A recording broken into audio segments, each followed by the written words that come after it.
This is either madness or brilliance.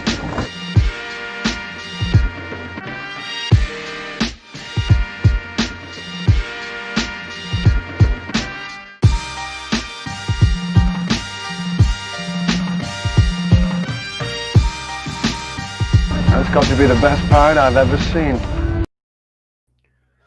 Good evening, ladies and gentlemen. Welcome to the one, the only Rumboyz After Dark.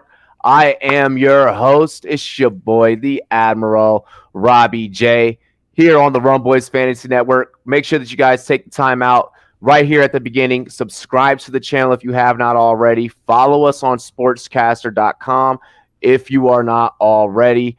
As always, I am joined by my very loyal and esteemed crew, the best colleagues in the world that a CEO could ever ask for. Starting off over here to the top box, over to the side of me, fantasy football.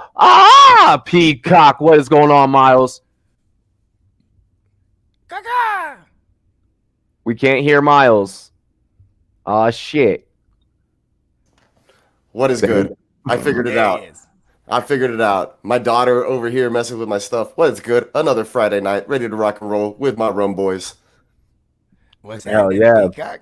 What's I'm gonna happening? need another beer here soon. And I know that we're just getting started. I got plenty on stock. I'm ready to rock. Hell yes, hell yes. And as On my shrimps always, like it's Woodstock. hey, Oh, baby.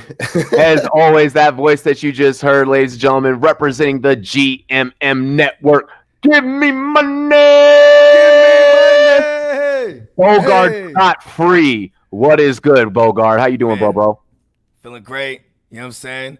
After the intro, I'm gonna step out just for a quick second, try to get our special guest in here. I already got the special guest in here. Don't worry about it. Boom. Oh, Yeah. Woo. I'm ahead of it. And also representing Rumboyz.com, he is the youngest scout/writer in the industry. He's putting in the damn work. He's doing the thug thizzle when it comes to writing the hottest sports articles in the goddamn game. He is also co-chief editor along with Miles, representing Rumboyz.com.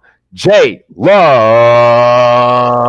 Hey, J Love. The Benjamin Button of fantasy. Yes.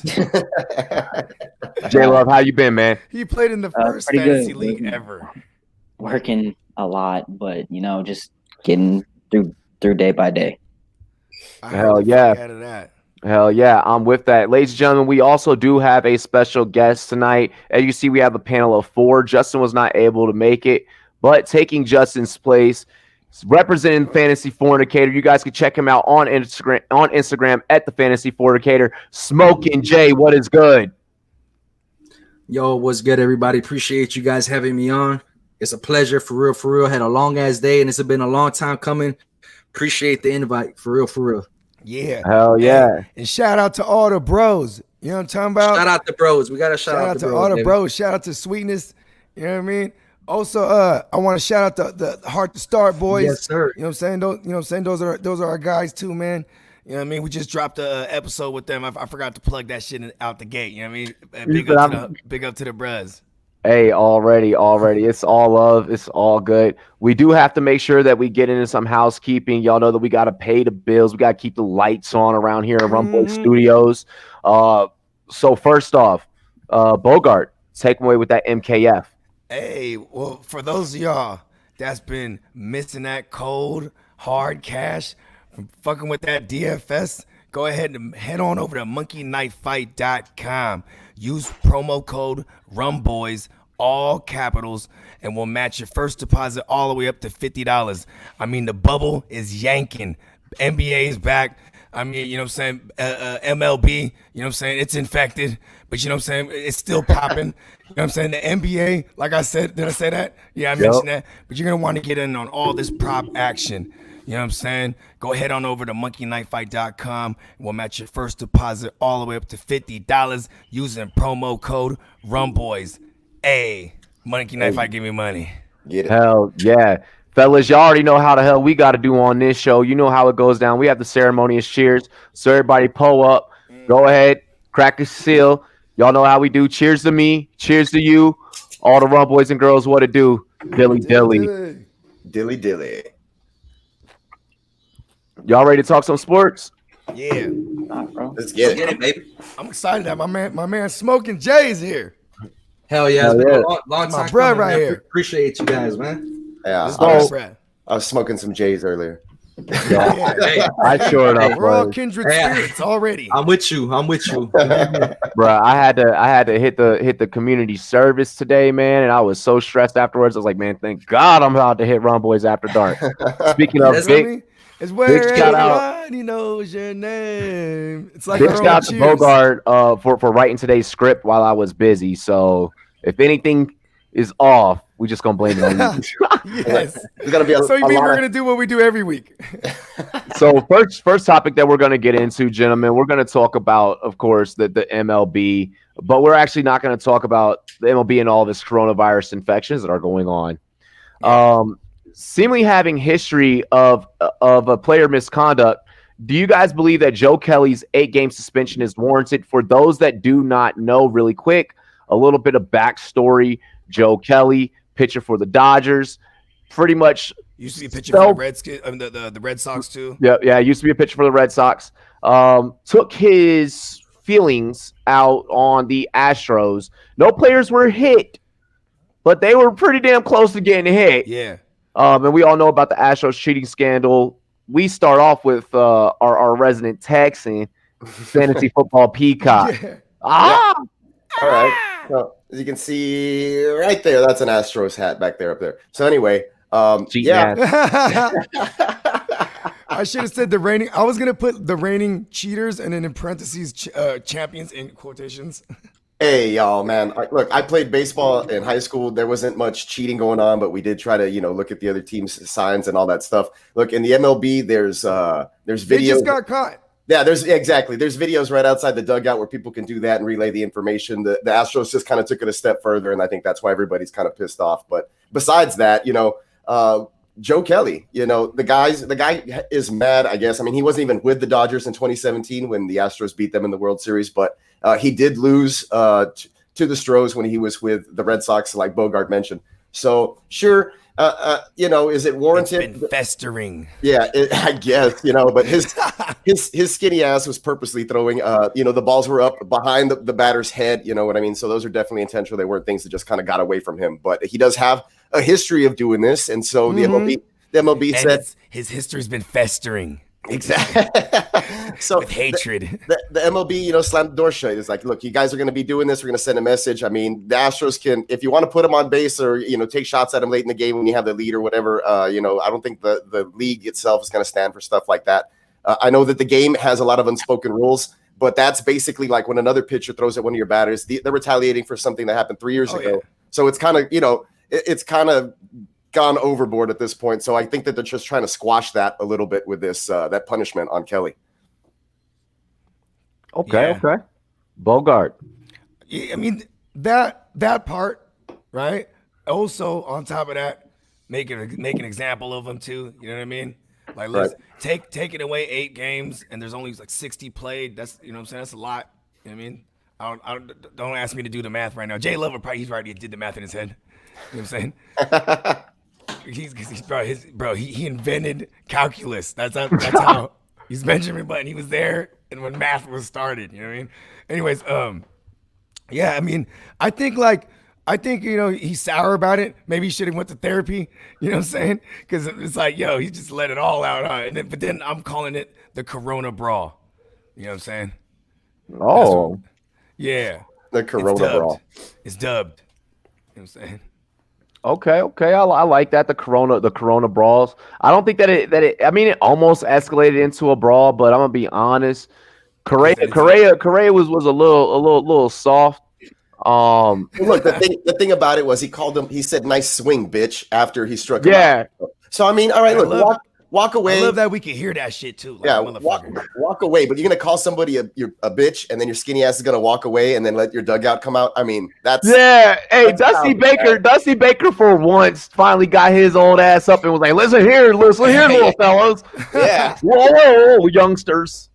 I was cracking my ass up. J Love. I mean, there's not too much I can say that already hasn't been said. Joe Kelly was trying to take heads off because he was being petty, and That was it. It's that simple. Get out your feelings. It's a short season. Be lucky you're even playing. Feelings have been festering. That's it. I know that no one's gonna like what I have to say. All right, Smoking Jay. Nah, man. I mean, we knew this shit was coming. We knew the Dodgers weren't, you know what I'm saying? They were gonna play nice after what happened to them. So we knew they were gonna retaliate in some form. But the headhunting shit, that's the shit right there that got me, bro. Like you aiming for my head now, Joe. You trying to really hurt me, dog. Like, Yeah. I understand you trying to send a message. I know you got to do that, right? Because baseball's a sport that you do that in. But my thing is, like, bro, because it's been festering, Brody, you guys are headhunting, dog. Like, I ain't with that, bro. Like, you really trying to hurt me. So that MLB had to do their thing. They had to lay down that suspension. You know, like, I wouldn't have even had a problem if it was more, to be honest with you, because they got to put a stop to that shit. You fucking with my head, Joe. Like, I'm not with that shit. Literally 60 games or not, bro. So my thing is, right, I agree you had to suspend Joe Kelly because you were headhunting. But at the same time, how are we not suspending not a single goddamn one of these Houston Astros players? Oh yeah, no, you're right. You 1,000% right on that one, Brody. Bro, like I get that you had to suspend him for whatever reasons. Jake the Great, the bearded one representing Rumboyz Combat. Thanks for the invite, guys. Hey, in my defense, I was in some damn warehouse doing community service. That's cool, dude. I was like, wait, why didn't this start? I was watching it, and I was like, okay, they went live. That's fine. No worries. It's all man, good. that's But yeah, catch up. Yep, catch up here. Yeah, Here we go. I know. I was like, did Jake bail out last minute? Because I was like, I just sent him the show. I was Don't even worry about invited.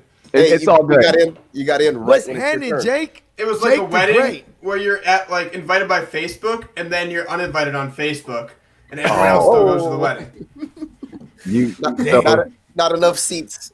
That was Jake's way You know of what I said? saying. I'd be like, that was fuck Jake's that. way of saying of you had a bad boss moment, and I'll accept that. I'll take that one right on Yes, the you were chin. uninvited from your friend's wedding over Facebook.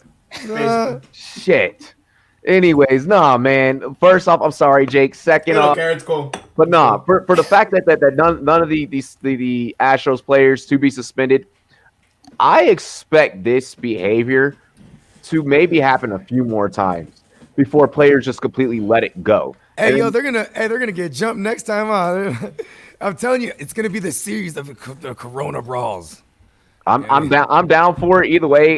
Because I sit back, I commentate some of these games, and you need something interesting to happen. So hey, Yeah, baseball's tough. There's a lot of in between time, so talking up backstories. But yeah, like going with Bogart there, it's going to turn into that that scene in the Warriors. When they run into the baseball furies. That's basically the Astros this season. They're running away from everybody. People want the Astros ass. they put a call out there. What's up, boppers? Let's go get these guys. So. Hey, Jake, your take on Joe Kelly, his suspension, the whole situation in general. The best way to do it is suspend the Astros players that were involved and they're still on that team. But suspend the ones that aren't also. Suspend the guys that are in other teams. Yeah, and this wouldn't happen. They're not retaliating against the Astros as like a team. The players that are involved or were affected are retaliating against the players who are on that team. So if you just get rid of those guys for a year, let it blow over, I think it'll be fine. And then you're suspended by losing a year of your career off your contract. By the way, I don't want to say it's moved for a year. You get an extra year of payment. You just get rid of that year of contract. You're suspended, no pay, and this wouldn't happen. But you didn't suspend the guys, so what's going to happen? They're going to throw at him. I love Blake in the chat. Can you dig it? Suckers. And a pitcher who does wear a face mask should just have high and tight whenever they throw against the Astros. And just it's like I warned you, high and tight, right here. You might see a few this way. Hey, well, they're not shying away. They're still in the batter's box, and they're taking bases where they can get them. So we'll see. We'll see what ladies happens. and gentlemen, we'll be calling plenty of more MLB action here on the Rumboyz Fantasy Network. So if you are a baseball fan, make sure you subscribe. If you're a sports fan in general, you want to subscribe because we cover every damn thing because we're the best damn sports crew in the whole industry. But I mean, that's a different story for a different day. You ain't lying. Let's go ahead and dive into no cap. Let's dive into the next topic. We're just going to review everything that's kind of gone on.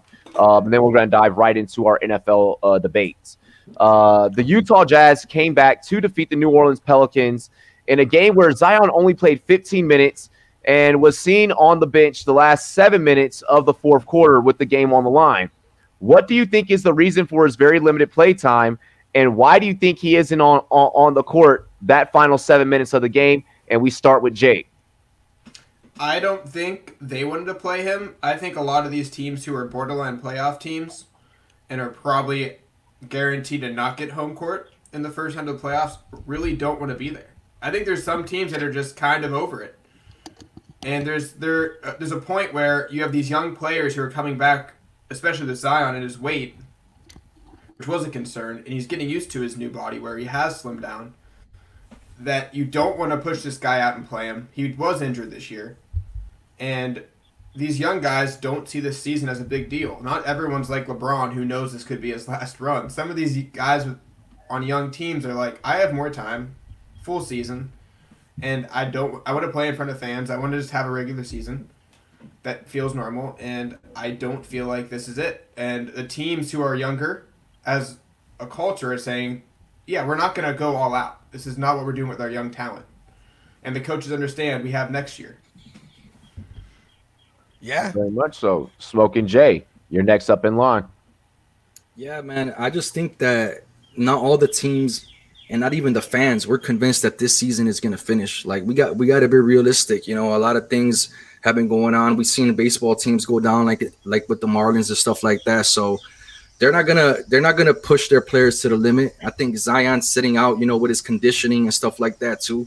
You know, they want to monitor that. They don't want him to get re-injured as well. So I just think, you know, teams are not fully invested like they would be, and I can't blame them. You know, we've seen players opt out of the NFL season, so, you know, and baseball season for that matter. So, you know, I think some of these basketball players probably that's something that they probably should have done if they weren't going to play the full lot of time. Basketball players got their whole bag too, huh? I think it's like a percentage. I think they got a percentage of it, Like and there were some players that I believe did opt out. I know playoff Bradley. bonuses are trash for basketball players. Yeah, but they don't get paid anything for the playoffs. So they already got their money. I gotta know about the homie Smoking Jay. Oh, he just got up and left. Are you from LA, bro? Nah, he from Chicago. Nah, I'm from Chicago, bro. But I lived in Whittier. I lived in Whittier for a while. Okay, I was gonna say you got the accent like a motherfucker, man. Yeah, man, I lived in Cali for 5 years, bro. Bet. Okay. So see, we got a connection over here. You know, Bogart, myself, you bet. The universe. Hey, good take, bro. Was that everything? Yeah. All right, J Love, get him. Yeah, in my opinion, I personally don't see the Pelicans making the playoffs.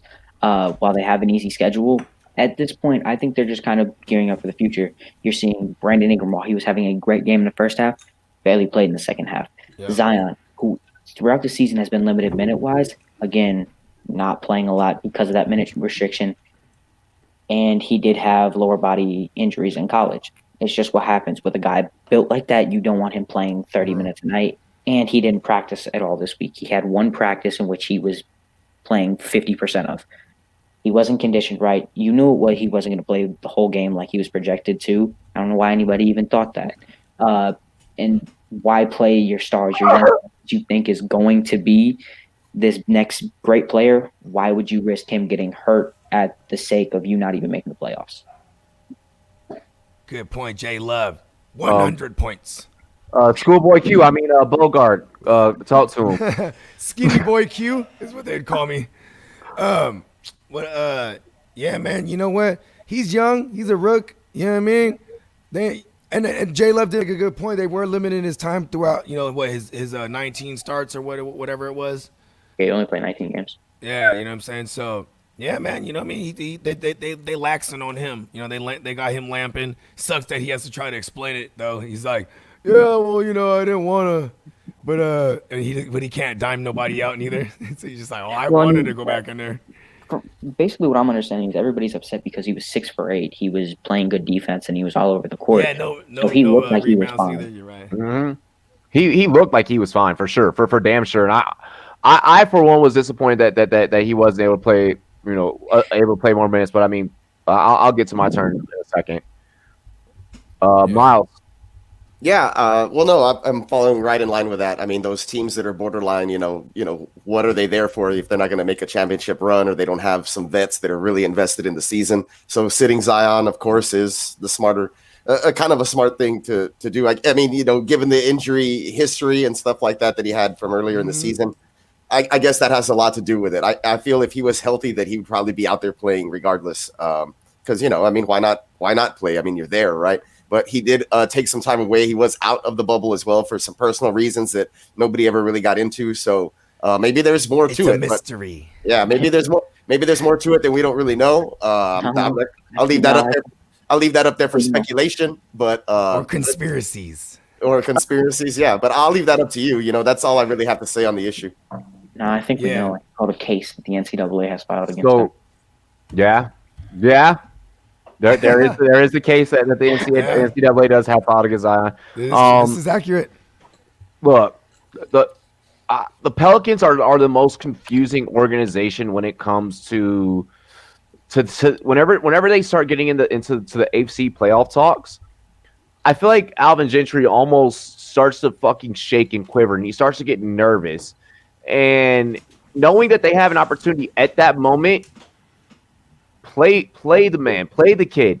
He's had all of quarantine to rest.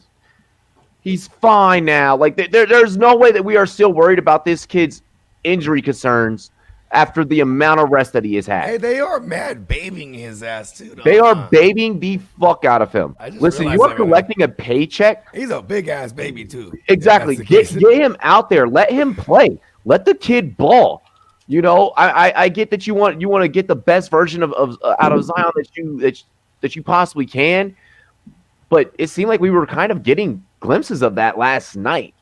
Let the kid ball out. I mean, injuries happen. It sucks when they happen, and it sucks when they happen to stars, possibly franchise filling asses in seats stars.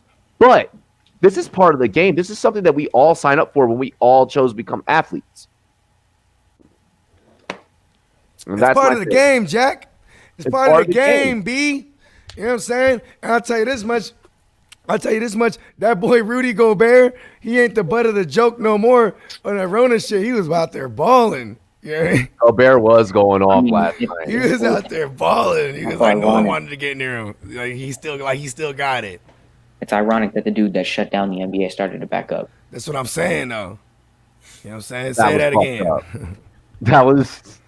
You didn't even have to do that, J-Law. He even made the first shot of the game. And someone needs to get on that meme ASAP. Oh, they're already everywhere. I'm just saying. We need our own. We need a meme of Lou Williams going up for a jumper. It says, for the win, in parentheses, and then GS after that. Like a poster of just him going, for the win, for the wings. Oh my God. I posted one in the Discord. Discord, give me money.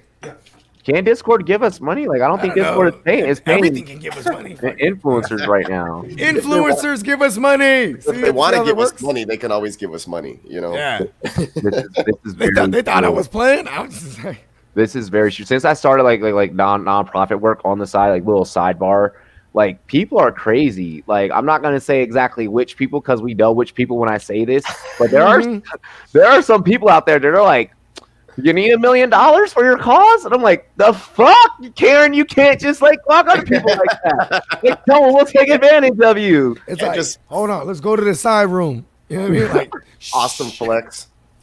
You know me? I don't need this million anyway. Here, you have it. That's some Meanwhile, he's rubbing elbows with them Ritzies. Meanwhile, we're recording this show full of drinking and debauchery, and we're like, just donate $5, motherfucker. I was like, hey, listen, like, I'll chug a whole beer for $5. Yeah, it's the same line, opposite ends. You feel me? Oh my gosh. Same line, opposite ends. We're wrapping up our final basketball topic here. Fornicator. Yep, we are wrapping up. Oh, it did. Yeah. No, I already hit it.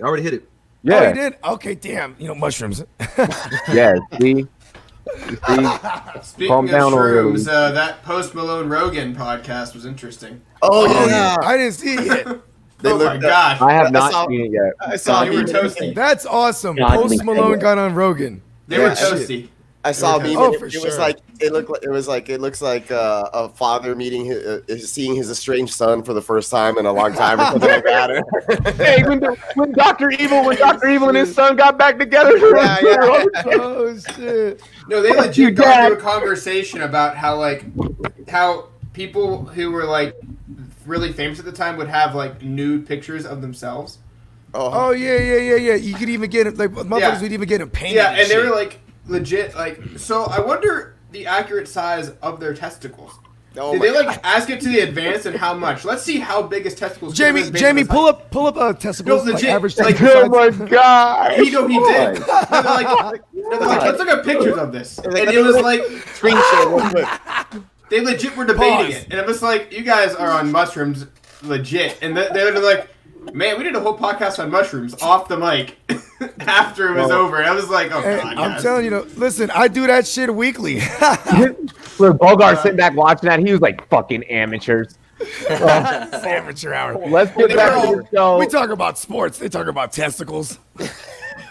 over for like 30 minutes. Hey, for 69 cents a day, you could feed the Rumboyz and support their beer. Oh my god! Hey, that's not that bad. You know what I'm saying? Hell no. 69 That- cents that's a day. That's about it. That's about how much you get paid in jail a day. You know, like, yo, that's like how much you get paid in the military. Actually, jail and military get paid the same thing, like a day. And I shit, my bad. This is random, but I just remembered I even did the room report on shrooms. Fuck.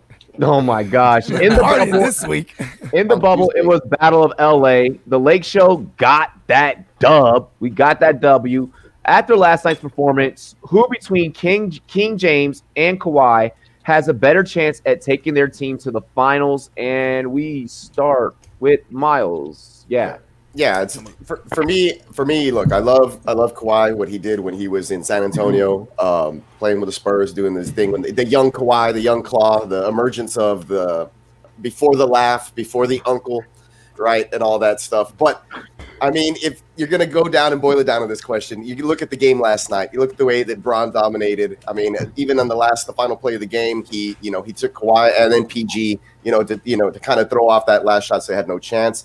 If you go back and just kind of view over the highlights, I mean, it was more LeBron, following shots, finishing at the rim, trying to get stuff, at the basket before the end of the half when Kawhi came up short on a shot. So for me, it's definitely LeBron. He was my number one pick in my fantasy basketball league this year, and he fell all the way to I think like 8. Like nobody even touched him. So, I would have gone on really strong and probably kicked some ass and won a championship had it not been for the fucking COVID. So I'm going with Bron there, and and that's because I'm not a huge LeBron James fan, but I will take him over Kawhi in this instance right now where we're at, going into the the playoff run.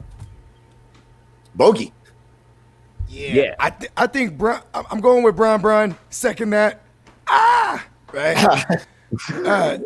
I'll tell you this much, right? Bron, he well rested. You know what I'm saying? He's got it, and he's the type, he don't give a fuck about no type of asterisk or nothing. He just wanted something that you call a chip, and that'll count to him.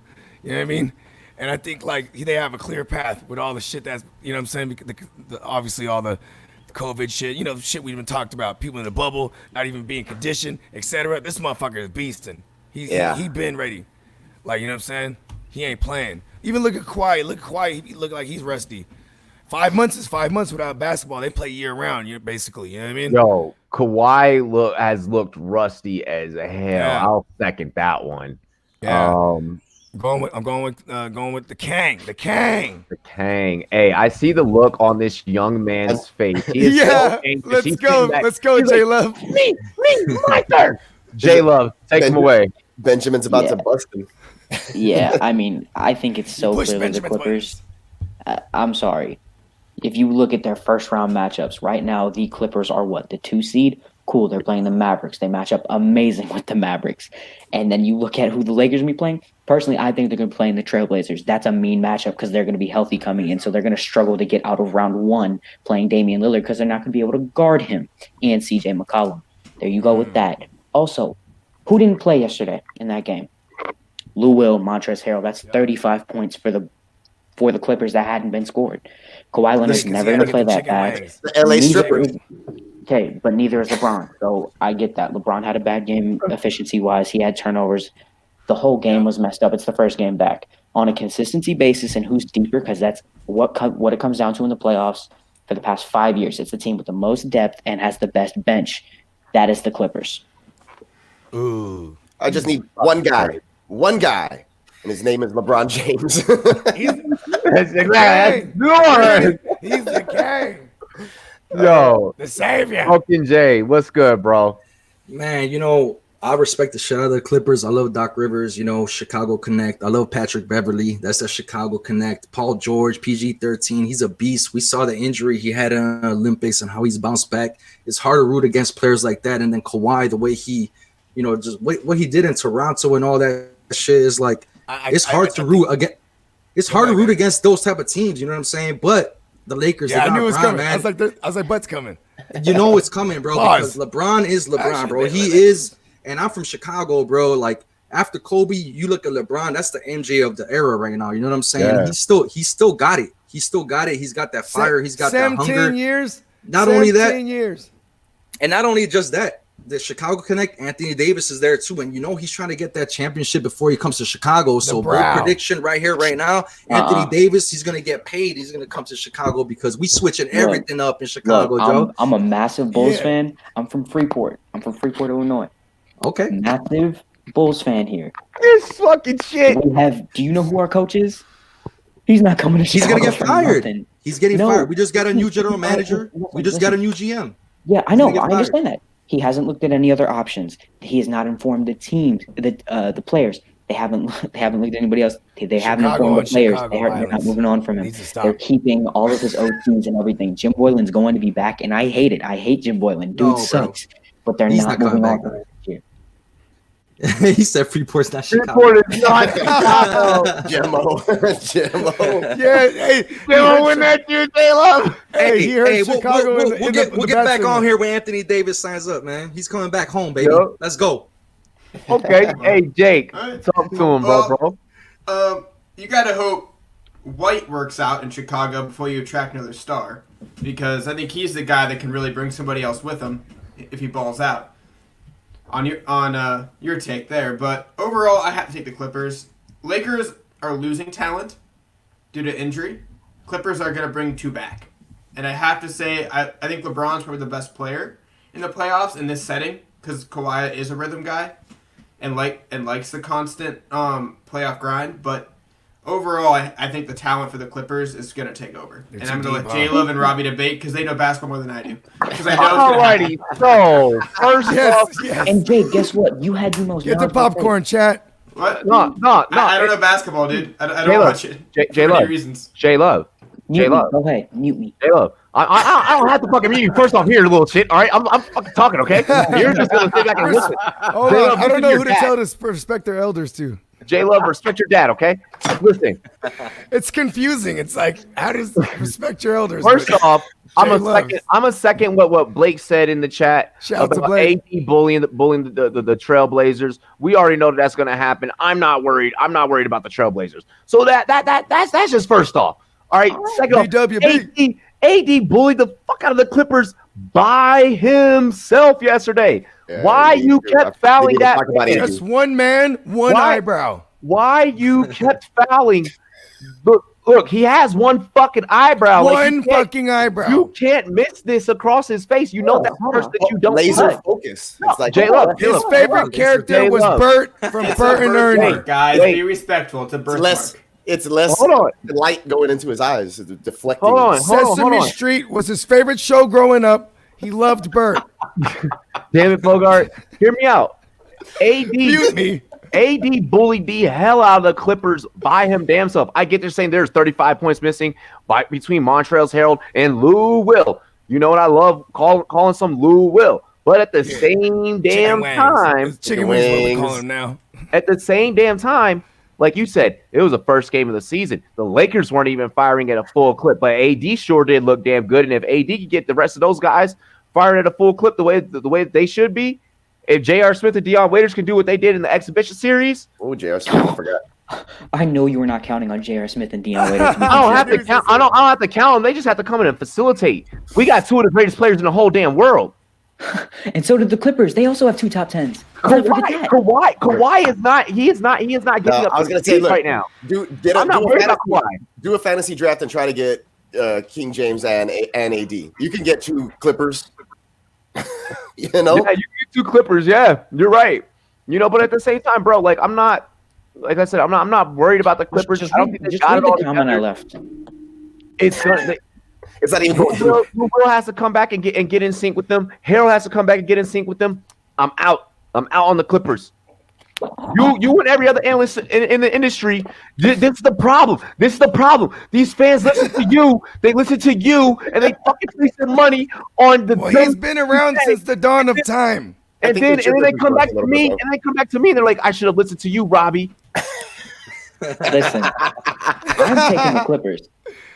Take the Clippers. I'm taking the Clippers. And we'll see what happens, because you know what happened?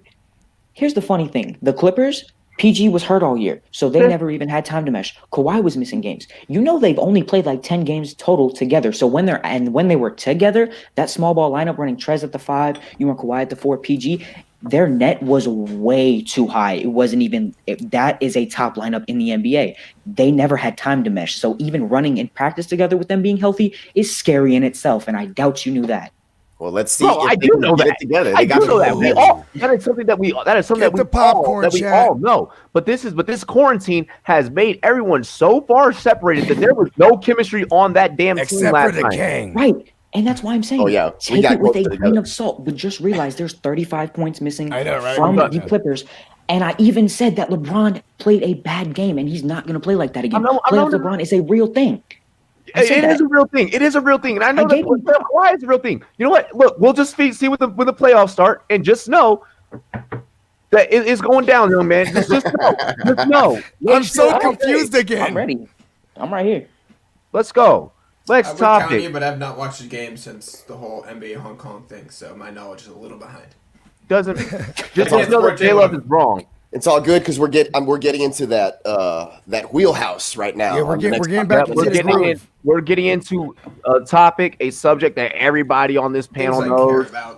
Everyone. Yes. Well, that's why I put those first on the show sheet. Exactly. You know what I mean? Get those out the way. You know what I mean?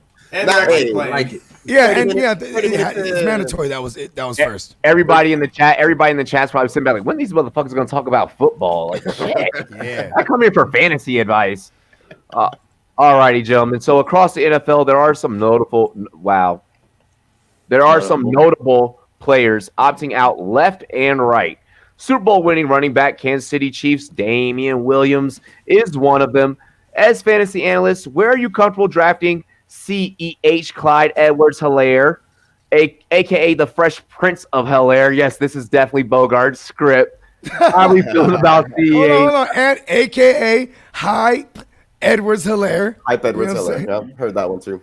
Yeah, I got to throw them all in there. Who do we start with on this one? Don't we start with Jake? It's Jake. Yeah, Jake. Yeah. Well, I would say if you're drafting later. Pat in the chat. Pat in the chat. Dilly to Pat. What's up, Pat? If you're drafting later, shout out to Pat. I think you can risk a good RB2 on him because he'll get the touchdowns at least, I think. I'm not saying they're going to do crazy rushing numbers in terms of yards, but they find the red zone. And occasionally the running back gets the ball in the red zone. So I think if you're drafting in a deeper league pretty late, it's definitely a good RB2 option for you. Especially on that swing around. You know what I mean? Yeah, that's my take. I really think he'll put up touchdowns this year. Yeah, I don't disagree with the touchdowns. Standard formats. I think that he's golden. Fornicator, talk to him, bro. Yeah, man. So for me coming into this year, Kenyon Drake and Miles Sanders are 2 running backs I'm really high on, and I'm looking at them towards the back end of the first even. That's how high I am on them. And Clyde Edwards-Helaire, I'm putting him at the back end. Edwards-Helaire. I'm putting him in the back end of the first, early second, because we know what a Kansas City running back can do in this type of offense. We've seen it before. It's nothing new. Andy Reid's been doing this for years. And now the biggest threat, the biggest competition, which was Damian Williams, he's out, man. Like, this is easy money. This is a slam dunk. You're getting the for sure secure role in one of the best offenses in the game. that are gonna put up points. Yeah, and you're tied in. And you're tied into a quarterback that's the best in the game as well, Patrick Mahomes. So that's just going to hold on. all types of one of the best. Yeah, if not, some people might argue. I'm just fucking with some people might argue Lamar. You know what I'm saying? Action Jackson. You know. No, I'm talking about shout out to my man Jorge. You know what I'm saying? George Kittle. You feel me? I thought we were talking about the tight end. You know I was talking about Mahomes. No. We will get there. Hands down. Quarterbacks. No. So I'm looking at him back end of the first, early second. I feel real comfortable over there. Yeah. No, my bad. I thought you were talking about the tight ends. Yeah, hands down, Mahomes is the guy. You know what I'm saying? Half a Billy. But yeah, you know what? The Fresh Prince of Bel-Air, you know what I'm saying? I'm fucking with him. You know what I'm saying? In the goddamn second round. I hella cut. Yeah, you're gonna cut. You just said J Love isn't. He doesn't exist. It's okay though. Listen, I'm sorry. I gotta respect my elders. Yeah. I'll be playing checkers with that thing. Okay, Todd McShay, go. Mini Todd McShay. He's actually much taller than Todd McShay, though. Yeah, isn't he like, aren't you like 6'1"? What are you, like 6 feet tall, J-Love? No, I'm like 6 foot. Todd McShay's like what, 5'9", 5'10"? It's a meme how short he is on set. That. So he's probably shorter than that. Tall Todd McShay is what we should call him. Clyde Edwards-Helaire, I feel comfortable with him early second round, receiving back. And a reason I was low on him before is because Andy Reid always uses a stable of running backs. He's always RB by committee. Who does he have back there to give an RB by committee? I mean, other than Darwin Thompson, who people were high on last year. Anybody whose name starts with a D is back there. Right now. Daryl. Daryl, Darwin, blah, blah. DeAndre Washington. I forgot about him. Again, it's a prerequisite. Yep. Again, I think Clyde Edwards-Helaire, oh my God, I'm stumbling over my words, is a couple steps ahead of everybody else there. He's going to get the catches out of the backfield. He's probably going to get the majority of the yards. And again, like we already said, he's going to get the touchdowns. Mm-hmm. Petrified. Knock on wood, he's not Darius Geis. We all thought his rookie year. I have the dog right here. Well, Darius Geis did get hurt though. You know what I mean? I'll give it in the preseason, but anyways, you know what I'm saying? Goddamn, when it comes to CEH, the Fresh Prince of Bel-Air, I'll take him in that swing around. If I have the back end of the first, I'll swing around, snag him as my RB2. I'm going RB heavy half the time. You know what I mean? Or even if I happen to get like Michael Thomas in the back of that first, maybe seventh or something, because people are going RB heavy, I love that. If I could swing around, get CEH, now I got two people connected to some high-powered offenses. You know what I mean? I'm not afraid if he doesn't get all the carries right away. We do remember someone like Jamal Charles. You know what I mean? With Andy Reid, he only got like 170 carries, but he got all the targets and he got all, moved around on the field. You could look at players like Westbrook that was with Andy Reid. He kind of comps to him. You know what I'm saying? Dude is fucking speedy. He's like a bowling ball when you hit him. Like I don't know. I was way too big on him already, drafting him when Williams was there. Like I have him in both the leagues I'm in so far. You know what I mean, I fuck with the Fresh Prince. And look at even someone like a Kamara. He never really broke 200 carries neither, and he still balled out because he got all the receptions. So I'm putting him in that tier, but not where I'm drafting him. But I wouldn't be surprised, if he, barring any injury, if he plays 16 games, he's going to be in that conversation next year. Right, definitely. I mean, look, with Williams opting out, he automatically steps in, jumps in. It was like, hey, was it Jonathan Taylor or was it CEH? Was it Bel-Air? So Bel-Air there. I'm from Texas, so that's what I'm doing. The Fresh Prince. Bel-Air there. So, all right, look, so he jumped up to that, boom. He just kind of leapfrogged JT in that, statistical category. I have him behind guys. I have him behind, you got after the top five, like Cook, Mixon, Chubbs, Jacobs, Sanders. And then, I'm looking at Bel-Air if he's there. So for me, it's at the right price. Like you said, maybe a high RB2, top tier 3 RB there because of the upside. Yeah, the upside with the passing game, being able to catch passes there, especially if he can turn into a 3-down role, which probably won't, but as a rookie, that's fine. You look at Kareem Hunt when he was there and when he broke out in his inaugural season. I mean, that was great. If we can get like 80% of that. It was a similar scenario. He's going to similar scenario. Except he's going to Spencer Ware towards MCL. Yeah, exactly. And then he was out the way. This case, Damian Williams is like, I'm out. Yeah, so You know, and this guy, you know, he ran in a nice offense there at LSU with kind of very similar type of feel to it. Patrick Mahomes clamored, banged the table for him and said, you know, let's pick this guy coach at the end of the first round. So he has that draft capital. So, yeah, there's a lot of things to be excited about. The thing was, people were already remember when we were covering that? We were covering that. We all went crazy. We were like, oh, shit, they got a running back. People were already excited about it. You know what I'm saying? And then this happened. So he might, look, if he starts surpassing some of these other names that I just mentioned a little while ago, then the price is a little too high for me. I mean, but the chances of him finishing RB7 to RB12, it's almost a lock. You know what I'm saying? So, yeah, it's great news for him. The fresh friend. It's a safe pick. It's turned into a safe pick, bro, honestly. Exactly. And that's where I wanted to come in. So if anyone that's been following the show for a long time, all the fans out there that have been following the show for a very long time, you can go through whenever we cover CEH's career, where it's constantly been a back and forth, and J Love can even kind of attest to this, where we're like, yeah, you know, we know he's going to produce in the NFL, but fantasy value, you know, where is he going to land in fantasy? You know, they got Damian Williams, Darwin Thompson, yeah, you know, and where he really fit into the Chiefs offense. And more as the days went by following after CEH was drafted, I had already said in the national championship game, and I was like, this guy's going to be something in the NFL, but we don't know where he's going to be in terms of fantasy. He goes to the Kansas City Chiefs.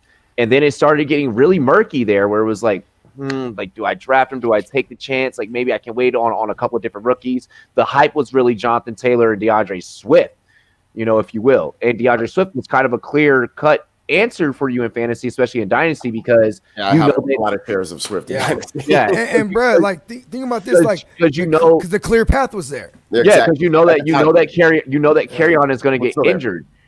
But if you anyone it's almost guaranteed. No, it's guaranteed, bro. You know, carry on. I'm telling you, you know. Anyone that was blow up for 4 weeks, you got to find those 4 weeks to play him. Hold up, but anyone that was participating in those early dynasty drafts, you were noticing that you would get that one sneaky person that would snatch CEH, you know, and they were always super confident in it.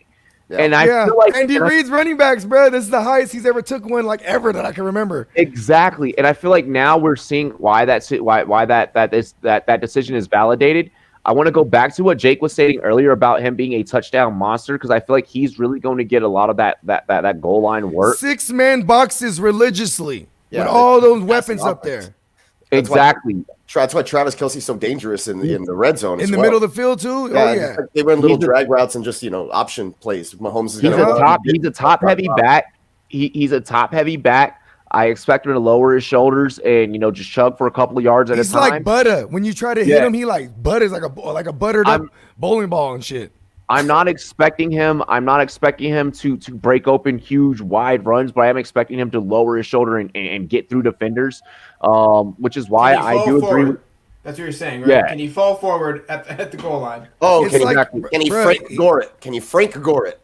Exactly, which is why I am agreeing with everyone. 4 yards every time. Which is why I'm agreeing with everyone in that he is a very safe pick. You have to make sure, because of the way that these opt-outs are starting to work, or even the way that certain players are moving. LaShawn McCoy, leaving the Kansas City Chiefs and then going to Tampa. You now have to start being very meticulous. Or even somebody like a Keyshawn Vaughn, who his value's dropping because he got corona. Oh, you mean? Like, yo, I'm still gonna snatch him up. We'll talk about that in a minute. We'll talk about that in a minute. Yeah, we'll talk about that in a minute. That's almost as good as the Fresh Prince of Bel-Air. But I want to stress that you have to go out there, and if he is available to you in that second round, I think that this is a guy that you have to go and get second, beginning of third. If he somehow gets to the third in some, I got him at the 3.9 in the super flex, and I was like, "Woo!" Well, super flex probably. Yeah. Super flex definitely helped. So those are the things I'm encouraging. Taking QBs out of style in super flex. let's actually take a moment here. We have a fantasy question from the chat from Connor Burke. I gotta go Shout back out to Connor Burke. D Burke. To it. Shout out to PTW Fantasy. Shout out to PTW Fantasy, pimping the world. So Connor Burke. Okay, I was just making it up. So Connor Burke asked, someone sent me an offer for CMC in his Dynasty League. The deal is Christian McCaffrey for Mark Andrews, and 2 2021 first rounders and a 6th. So he's trying to get him Hilaire. He's trying to replace his Hilaire, get a Mark Andrews. I don't know. I think that's paying a lot. Like, I mean, how long CMC did get paid? How many years do you think you got CMC for? I would keep he has Mark Andrews already tied to that offense. I would, and you could draft CEH right there. I'm not taking that trade. Yeah, I would. I don't know, man. New offense, new offense over there. They're bringing the air raid system with Ja Rule. He going over there to Carolina. It's murder. You know what I mean? Like, and I'm always I'm a fan of keeping my picks just in general. Or my players if they're proven commodities. So it's like you got to get you some CEH and keep Mark Andrews, baby. See, He doesn't have Mark. He has CMC. I can't trust CMC. Oh, go do that. Make that trade. Move CMC. Get that. Get CEH and get Mark Andrews. Oh, that's dope. Do that, and you get more. Oh, but he's giving up 2 first-round picks. Okay. Do it. The hard part is wild, yo. Hey, the hard part with this is CMC is a running back. Injury risk all the time. Mark Andrews, injury risk because he's Mark Andrews. Yep. Since college. It depends. So he also is diabetic, though, too. He's diabetic. That's why those injuries take so long. And it's dynasty, right? So, I mean, both those guys can kill you if they get hurt. So that's a huge risk either way. It's really who you trust. CMC does have 32-inch pythons, brother. You know what I mean? It works out. Okay. Hey, we've heard from everyone but the truth at the bottom. Let's hear from Smoking Jay. Christian McCaffrey works out. Let's hear from Smoking Jay. Yeah, man. Okay. Me, if I have CMC on my team in a dynasty league, and that trade offer is on the table, I'm looking at my team realistically. Like, do I have a chance to win the championship? And if the answer is no, I'm pulling the trigger. And I'm stacking my team, and I'm going for the future. You know what I'm saying? But if my team is a contender now, and I know I could, hang with the big boys, I'm not taking that trade, bro. Who's his other running backs? What other running backs? That's what I mean. I need more information. He posted it in the Discord. His team right now is Joe Burrow, Christian McCaffrey, Devin Singletary, Chris Godwin, and DJ Moore. And I think he said he also drafted CMC. He needs to keep CMC. Yeah, he needs to keep CMC. I didn't hear enough running back. He also has J.K. Dobbins. Yeah, because he also has J.K. Dobbins. Because then you got to use those 2021 picks on rookie running backs to banking on. You know what I'm saying? He's already got a nice young core. You know what I'm saying? You already built for now. You know what I'm saying? Yeah, keep McCaffrey. Keep it the way it is. Yeah, keep McCaffrey. Different trades. Yeah, man. McCaffrey's basically your team right now. Yeah, for sure. He's going to show Dobbins.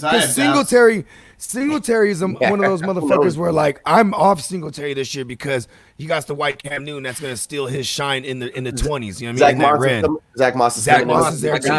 Proud of Utah. And they already said Zach Moss is going to be like that Frank Gore role from last season, and even Frank Gore got more goal line or red zone touches than Singletary. So you know what I'm talking about. Singletary wasn't hurt for a bit too, though. I remember. Hey, Singletary did surprise me though. For the amount of time that he did play, he got over 700 yards rushing. I didn't realize that. I will say this. I will say this for Singletary though. Zach Moss being on that team, that doesn't take his role away. So his role stays the same. Josh Allen was rushing the touchdowns in and stuff like that. That hurts Singletary, and it sucked as a owner seeing that. But Singletary gets those points in between. You know what I'm saying? Singletary's gonna 20s. Singletary's gonna snap it regardless. I feel like the film last year showed that he's gonna make the most out of his, and I think that it showed that he's the guy. And if you don't believe the film on the field, we can always check out the interview with the Rumboyz Fantasy Network. I had Singletary on a squad last season, and I cheered for him. He ran very well. He always performed well when I knew when to start him because obviously he was hurt, and I had to hold on to him for a bit. Yeah, and then I traded him away, and I got Marlon Mack, who then got hurt. And then the amount of people last year, they were like, that's no fair. You got to meet a lot of these rookies and a lot of these players, so you already know how they are. I was like, me knowing what their personality fucking like has nothing to do with how they perform on the field. I mean, I might get to know them, but they might see us on this show and think like we're just some or at least for me, might think I'm some buffoon, but I'm actually a professional. You know what I'm saying? Yeah, I'm never professional on this show. And honestly, can we consider Dobbins a rookie after he carried the ball every play for Ohio State for like 2 years? That dude carried the ball so much in college. Yeah, he really did. Like, I never worry. I never worry about Jonathan that Taylor too too. Jonathan Taylor had a gang of touches. I don't worry about that too much. If they can carry it, me neither. probably carry it in the NFL. It just shows me that they can do it. We do have another or we do have something else that I want to talk about, and I don't think that it made the script, and we just kind of brought it up in this debate. LaShawn McCoy going to Tampa. Oh yeah, I forgot about that. That was today. Now I'll actually kind of begin this one with my take, and then we'll go around, Miles, and then everyone else. So me personally, I do feel that Keyshawn Vaughn could be affected. Am I severely pulling away from Keyshawn Vaughn? No, but am I maybe a little bit digressing back on Keyshawn Vaughn? Of yes, course. because you have it's pretty clear that this offense is trying to build as much experience to go out there and go get it now. So I don't know how much a lot of these young guys are going to really be involved. I mean, Rojo's been in that offense. He's been involved. I think they're going to trust a LaShawn McCoy and a Rojo more than, hey, rookie, you just got here and we have Tom Brady as our quarterback now. They're like, let's bring in all the guys that can't pass protect. Yeah, I feel like they're bringing in the guys that they know for a fact that here I can hand you the ball and you're not going to put it on the ground. He's like, look, guys, y'all see me. I just won a Super Bowl. Very experienced. Yeah, so, I think that's what it is. So that's what makes me worry about Keyshawn Vaughn. I still say buy him in Dynasty, but for redraft, probably go for your more secure veteran backs in that offense, and that's where I'm ending that one at, Miles. Yeah, I don't want to touch the Tampa Bay running back situation unless I desperately need a running back, and I'm like, man, I need some great depth, or I can get somebody at a really good value or something like that. Because you look at the way Tom Brady ran. I know it's a completely different thing over here in Tampa, but like you couldn't predict the backfield in New England for the last couple of seasons, and I feel like that's the same kind of territory he's going into. And then it's a high passing volume type of guy, so you need to find the dude who's going to probably catch those little dink and dunk passes off. And that's Keyshawn Vaughn once he gets acclimated. So it's like, who the hell are you? You know what I mean? So I hope he's really, really cheap now because of this. Like, that'd be great. Digits, like, if he can fall to double digits, yes. I think there was way too much hype on him in the first place, just because it's like I was beating the drum like shit. It's because there was no running back there, and there was a running back void. So it's like whoever they get in here, somebody was going to get hyped. Well, I will say this: it's kind of circa James White. James White's rookie year, he essentially, like the I don't think Vaughn can be a James. I mean, even James White was, he was the staple and he was good there for New England. Here's the thing with Keyshawn Vaughn: he's like Keyshawn Vaughn is not great at one thing, but he's good at everything. He's kind of like Frank Gore in that sense. You know what I mean? He's not great at one thing, but he's good at everything. You know what I'm saying? I'm telling you, Keyshawn Vaughn, and especially pass protection. You know what I'm saying? Shady McCoy for Tom Brady's knees. Yeah, exactly. I'm telling you, the cheaper he gets, I love it. Well, yeah, I'm down with that because I was never really high on Keyshawn Vaughn in the first place. I don't think I was beating the fuck out of that drum. J Love, what you got, J Love?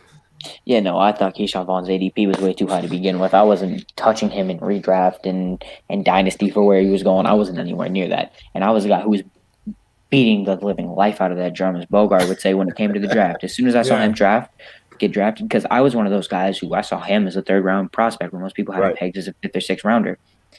I loved him as a prospect. I like the landing spot, so I love that. And then I see him going in the sixth round of a redraft. I'm like, whoa. Yeah, but as a player though, he the joint. He's a guy that does everything right. He'll pass protect. He'll bang inside. He's not really he doesn't have the best breakaway speed. He's fast enough to break off a 20-yard run. Is he going to take a run 80 yards? No. Is he a solid catcher? Yes. He had the second highest percentage of his team's catches in the whole class. So J Love knew his daddy. It was like 18%. He knew his grandpappy. Get him smoking. So for me, like hearing that Shady went to the Bucks, I was more worried about Keyshawn Vaughn than Rojo, because Keyshawn Vaughn was that, for sure pass catching option. I know they got Dari. I can't even say his name. But they got Buddy. I call him the Goon. It's like a Goon Dewale, but I call him the Goon. That's like his nickname. So that guy's like a primary pass catcher. But then they added Keyshawn Vaughn. I'm like, okay, that's his role. Now they added Shady. I don't think they got Shady to run in between the tackles and stuff like that. I think that's gonna stay with Rojo. And they were more worried about that third down type of back, and that's where LaShawn McCoy comes in, and he's gonna be a problem for I hate Keyshawn that Vaughn. LaShawn McCoy. Yeah, I hate it too. Trust me, He I do. fucked up That's my why, Damian Williams shares last year. I got Vendetta. Now he's trying to fuck up my Keyshawn Vaughn. Exactly, but at the same time, if you're one of those guys that believe in Keyshawn over Rojo, like you, Bogart, you believe in him no matter what, you should like this move. Yeah, because if you believe in your I don't guy, believe in Shady. Shady be Exactly, running the ball. exactly. He be running, holding the ball like this and shit. Bruce Yeah. Arians gonna be exactly. like, Bro. hey, Jack, If we you don't like believe in that, your Jack. guy, you like that move because you know what, you're like, fuck Shady, bro. He ain't on shit, bro. I'm still Yeah. on it with Keyshawn. You know what I'm saying? So if you're one of Trying to those fuck guys, up my you Keyshawn love that and shit. Don. You love that shit because he's gonna fall back to you. So you don't Clock have to management no up in more. the chat. Dilly to Hey. our brother. Yeah, What up, white what up? chocolate. It's a Goon Bawale, by the Alright, way. well, So I did have it right. well, Wow, the thing about I knew this the is guy's it's name. tough It's very good. because Brady would probably like a reliable veteran target like Shady McCoy, but Shady McCoy is the wrong side of 30, way past the wrong side of 30 with hamstring issues. But can he put it together for 1 year with Brady to figure it out, and can the veterans figure it out for 1 year, be healthy? Look, when Or you're on the is wrong Keyshawn side of Vaughn going to take that spot? when you're on the wrong And side I of 30, would. And I don't People think hammy he will. And I think he will get injured like he always does, a lower leg injury, you have because a lot that's of what, hamstrings. something with those Philly guys miss at their hamstrings. Once Michael Vick went to Philly, the hamstring went. Shady lost his hamstring in Philly. Don't know what it is. Could be the Look, field, dude, but I swear telling we've you, had I this would say he conversation gets before. hurt. And if you like Keyshawn Vaughn, I think you reliably can say he'll get some touches due to Shady's health. Look, I'm telling you, man, as a guy on the wrong side of 30, like your hamstrings go at any moment. All Hey, right? you I'm ain't almost alone. 30 Unless I'm you're al- Tom Brady. I'm almost 35. Well, he doesn't have to There's move something much. in that avocado ice cream, I tell you. He doesn't have to move much, but it's all about the stretching, guys. I was cutting up trees because we had a hurricane blow through here, and picking up 80-pound chunks and throwing them over the fence. And I swear on one of them, I felt that Flex hamstring on 'em. the hamstring almost went, bro. And I was like, damn, I didn't stretch before this, So You gotta use your inertia. once yet, I was doing fine. Trust me. It's like after you do I don't know, 20 to 25 of those, the hamstrings started giving out a little bit. And it's like, all right, Well, that's the I'm workouts old. these players were doing in the offseason. Yeah. So, You said that's a workout. Wilderness workouts. that's about all they can do. Well, Hamstrings. James Conner with the wilderness workouts. I seen Like, that. yo, that man tossing the logs over the back of his head. Yo, what defender, what linebacker are you throwing over the back of your head? Hey, bro, give him While the you're rock, running with B. the ball. Give him the rock. Dude, I'm impressed with Austin Eckler, the way Real he deal. explosiveness. Hey, Shout out to Real Deal. LQ. LQ in the house. So, this question I think may have been written before. AB, I guess, Being said that he won't be going for reinstatement. Antonio Brown is still out there, and players like Russell Wilson and more recently Lamar Jackson have expressed interest in AB. If and when one of these teams sign AB, the league probably is going to hit him with a suspension. Let's say it's an 8-game suspension. Are you willing to draft him in fantasy football this season? Yeah, it already happened, and he's not. Yeah. You shouldn't have read it then. You know what I mean? But that's such a Bogart thing. Like, I'm way in the past. Yeah, well, I'll make a joke about this. Yes. The last time AB tried to mentor somebody, it was a man on the Browns that was kicked off the team with gun charges. Oh, and marijuana shit. Antonio charges. Callaway. Yes. Oh, yeah. So, He said, his look, own man, we Antonio's families, got to stick together. let's keep Hollywood Brown away from Antonio Brown. For Yeah. sure. So Keep it out of And the no one family. else should touch He's Antonio like, Brown. hey, yo, cuz, I'm going to live with you.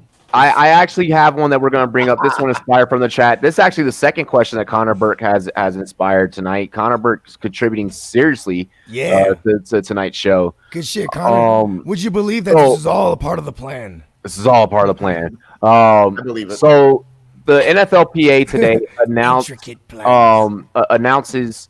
Well, they announced that they will be selling rights and giving rights to the 2K game makers, which means NFL 2K that many of us, except for J Love, well, maybe J Love because Benjamin Button, all remember. How excited are you guys for NFL 2K and Jake? Yeah, well, NFL 2K 2000 when the Rams were OP was great. Oh, right. I On the forgot about Sega. greatest show. Yeah, that's what I had. I had the Sega Dreamcast. Give me money. I had the Sega Dreamcast. I think the only thing they have license to is certain players in like an NFL Street style or an NFL 7-on-7 style.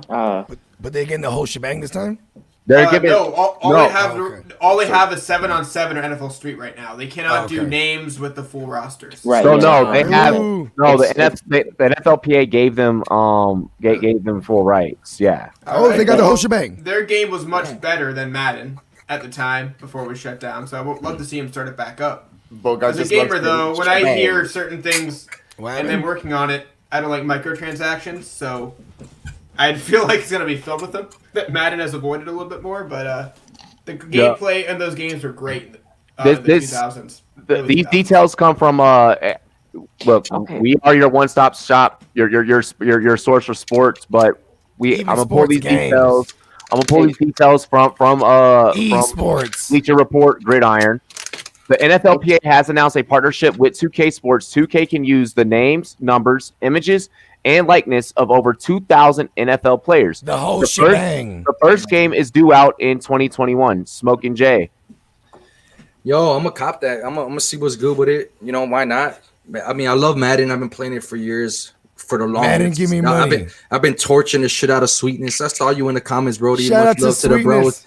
But I've been torching the shit out of him for too many years. We're gonna have to get on the Twitch so I could torch his ass one time for the live. But but you know what I'm saying? Like, hey, I love Madden, but I'm willing to try something else. You know, why not, bro? Let's see what's good with this 2K shit. We know how 2K gets down with basketball, so I'm open to try it out. Hey, last football player that was on the cover of NFL 2K was Randy Moss in a Vikings jersey in the number 84. So wait, can we save the college game, please? Let's get a college game for them to work on. It's being worked on. It's being worked on. I had the Flinlow Raps is like, I think he's part of like whatever. That went down, man. It's shut down. That got shut down. It's shut down. Shout out to Flinlow Raps. I think I had 04 with. He apologized, but he kind of scammed. He thought he almost scammed his fans. Oh, the company got scammed, and he supported the company that got scammed. Yeah. So your man Jesse said, "Stop lying to the people." Hey, we're gonna have to do that then. Hey, y'all can feel free to drop your gamer tags up in the chat. The Madden God. You got to put your percentages up if you're gonna talk, right? Like I'm in the top 8 percentile of Madden players online. That's what you got. Flex on them, Jake. The great. All I know is my roommate in college was top 5% in Madden. Hey, he showed me. The dude was sick. He was like, "Jake, stick with me. You're gonna go far, kid." Hey, I'm in the 8th percentile. Let's get into J Love's take. I mean, one thing that needs to be highlighted here is that it's a non-simulation game, so it's not going to be what Madden is at all. It's going to be more so an NFL Street type of game. They're not allowed to have the fields rights or anything like that. It's literally going to be backyard football. That's what it's going to be. So this is not going to be in competition with Madden. It's going to be its own little niche. So that's like Blitz almost? It's going to be like NFL Blitz. Okay. Jay, make sure you got your pin because everyone's giving you gamer tags. It's me and my son are going to play this game. He's writing him down. Yeah, write him down and go head hunting. He's right. You know when he writes that down, that's a hit list. You can always come back to the stream and rewatch it on all the other services that we provide. He's writing down the hit list. Yeah, and we always recommend that everyone go back and rewatch our shows. Oh yeah, and that's why I said with all the commercials. I do it all the time. Bogart watches that shit for real. It's playing. I study it like film. J Love, continue, bro. Yeah, what I was gonna say is that again, it's not in competition with Madden, and if anything is kind of ironic here, you have two AAA game developers that don't listen to their fan bases about their games to begin with, which are their main franchises. EA doesn't listen to their fan base when it comes to Madden or anything. 2K doesn't listen to their fan base when it comes to 2K. And they just bought PGA or anything like that. So it's just kind of ironic. I mean, he is the worst company to ever. Yeah, I want to change my answer now. I didn't know that shit was like Blitz, bro. Like fuck that. I'm sticking with Madden. I didn't know that. Give me money. It's not even gonna come in comparison. Yeah, to Madden. so fuck that shit then. I knew that. I figured that was gonna happen. Yeah, and I wanted to throw preface that microtransactions Robbie too. kept talking. In 2K for sure. Yo, I just muted my mic. Fucking little shit. What you gonna do? You too busy muting yourself over here to mute me? He's gonna jump through that square. He's about to jump through that square so fast. Don't make me jump through my box, J-Love. I will turn this whole show around. I'm finally not under you. Hey, for once I'm not under you. I know, yeah. Normally I'm like screaming down, like I'm like. He does that psychologically, you know that, right? Now, like if Jake pisses me off, I'm just gonna be like this. Throw a 12 o'clock elbow, UFC, 12 o'clock elbow, John Jones style. Yeah. No, that was a knee to the face, but same. Hey, wait, really quick. Speaking of UFC, I did my community service day, right? And like I had to do it like this like little thrift store type place. And I almost saw like a tweaker fight, and that's just kind of funny. Hey, bro, they have tenacity and they have the. It's not even stamina; it's pure on one. So they just go forever. What was hilarious? They were pushing each other, like in like the furniture aisle, like where like the dressers and shit are, and they're like they said we're gonna move some furniture around on this one. And they're like, leave me alone, That's tweaker. Texas And like the other tweaker's like, leave me alone, tweaker. And you're like, no, you tweaker, leave me alone. I'm like, can y'all just both stop insulting each other when y'all are both fucked up right now? Like y'all are both clearly done. We need a Family Guy chicken fight moment. Oh, that's that shit, boy. Hey, that is fornicator shit though. That is my shit. He ain't even lying. Hey, that shit is hilarious though. Like I don't care. If I'm about to leave the house and that's on the TV, I'm like, hold on, baby, we're gonna be late. Hey. I think we got Bogart's take on 2K. Miles, you talked about it a little bit. Yeah. You know what? I say, look, I loved 2K when it first came out. I thought it was gonna be like a legit football game. Yeah, I had it like Jake. If it was a legit football game, being the simulation type where we used to play it, that 2K was the first one where I made a created player. You know what I'm saying? I put myself in the fucking game. I made my whole friend, all our football team when we were in fucking. In 2000, I was a freshman. It was the Texas Peacocks. I put the whole fucking freshman football team in a fucking lineup and shit, and we were all playing and shit. We played against each other. That is dope, though. I was so bored. Yeah, I was like 14, I guess. I don't know. Like I made a whole rival school. We fucking played against them. We'd run it up like 100-0 on that motherfuckers. Yeah, bro. I love that. That was the ish back in the day. Like it was so much better back in the day. Like I know y'all love the online shit and y'all love exchanging gamer tags and playing against each other that way. But there was nothing better than when we were kids.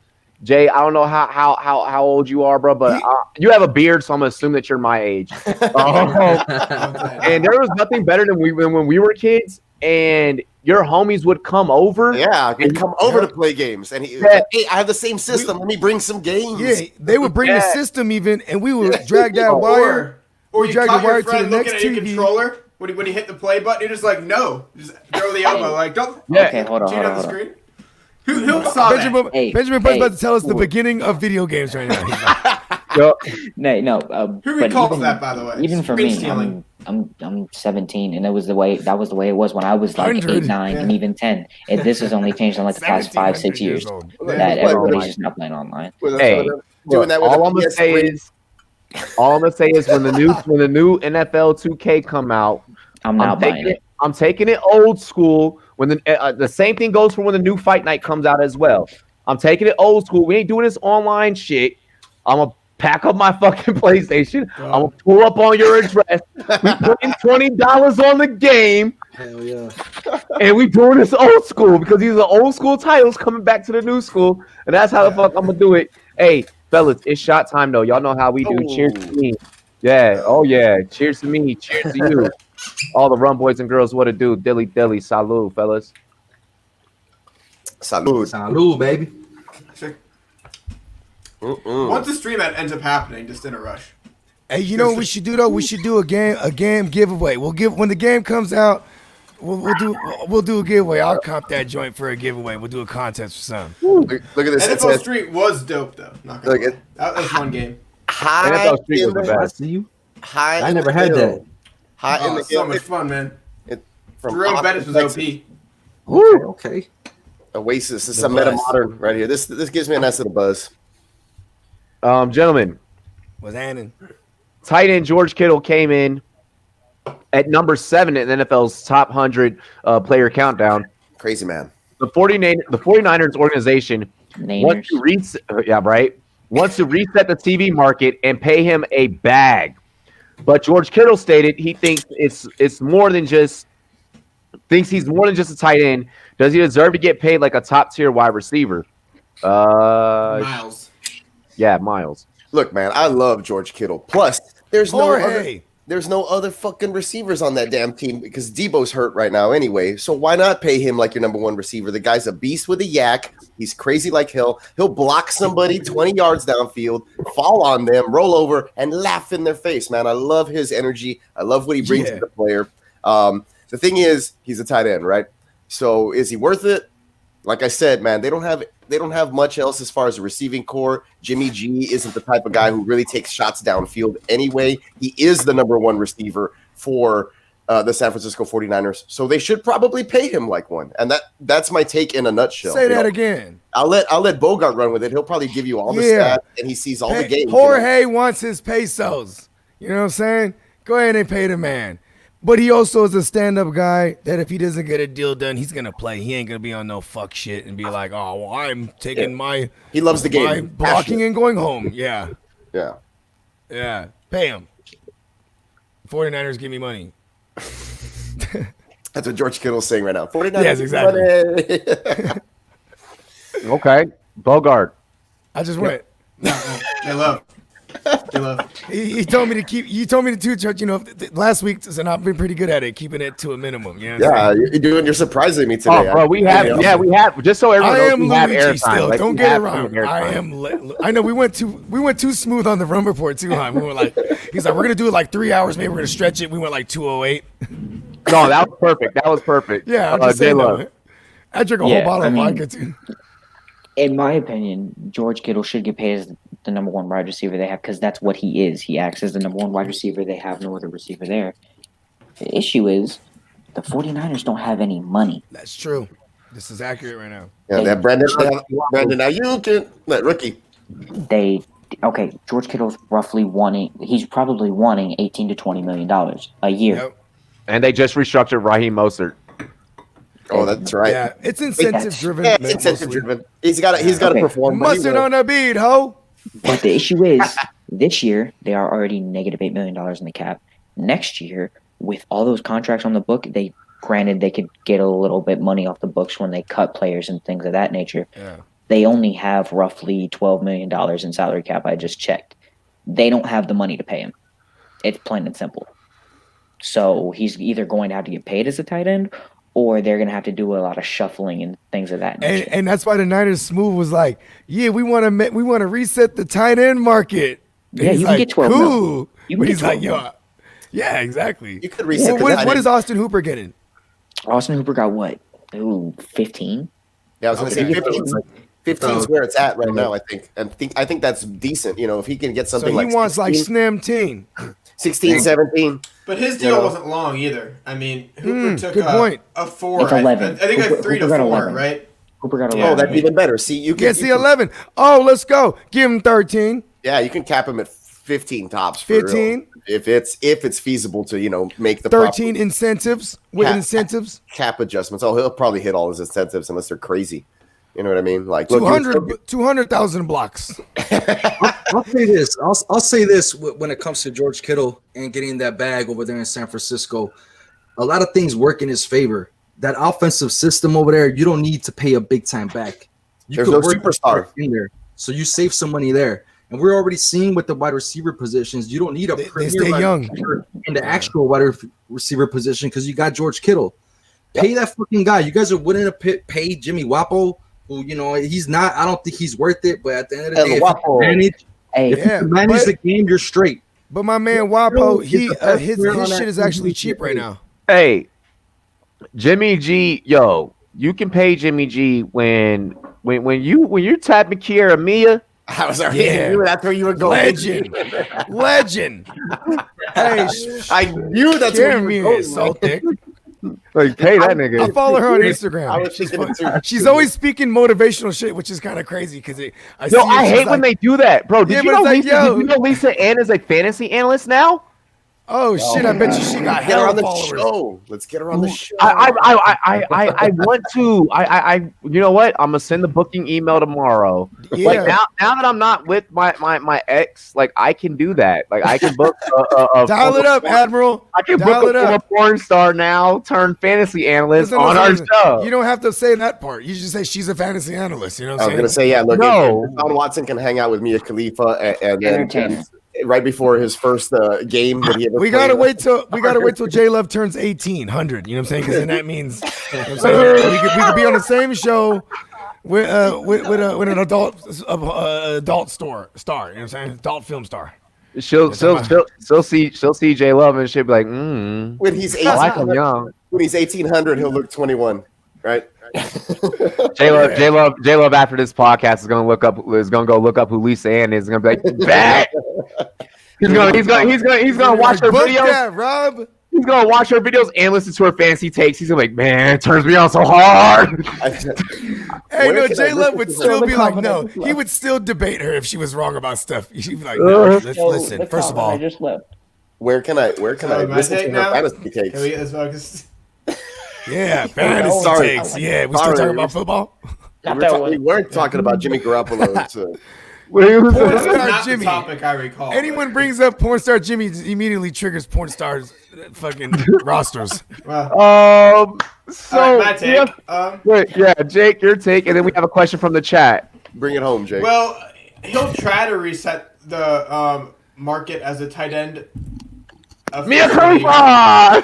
But in the end of it all, it's going to be Jimmy Graham who tried to change his position to a receiver Yeah. in the Good NFL point. players union and get paid at the franchise tag like a receiver. It did not work. He settled for a tight end deal and ended up getting moved because he could not find a deal. Yeah, and then they didn't want And to pay it that just deal. broke They gave his him. it broke the situation with the franchise, and the Saints could not save that one. Probably rightfully so. You know that But it's trade gonna be is the same way actually with why. Kittle.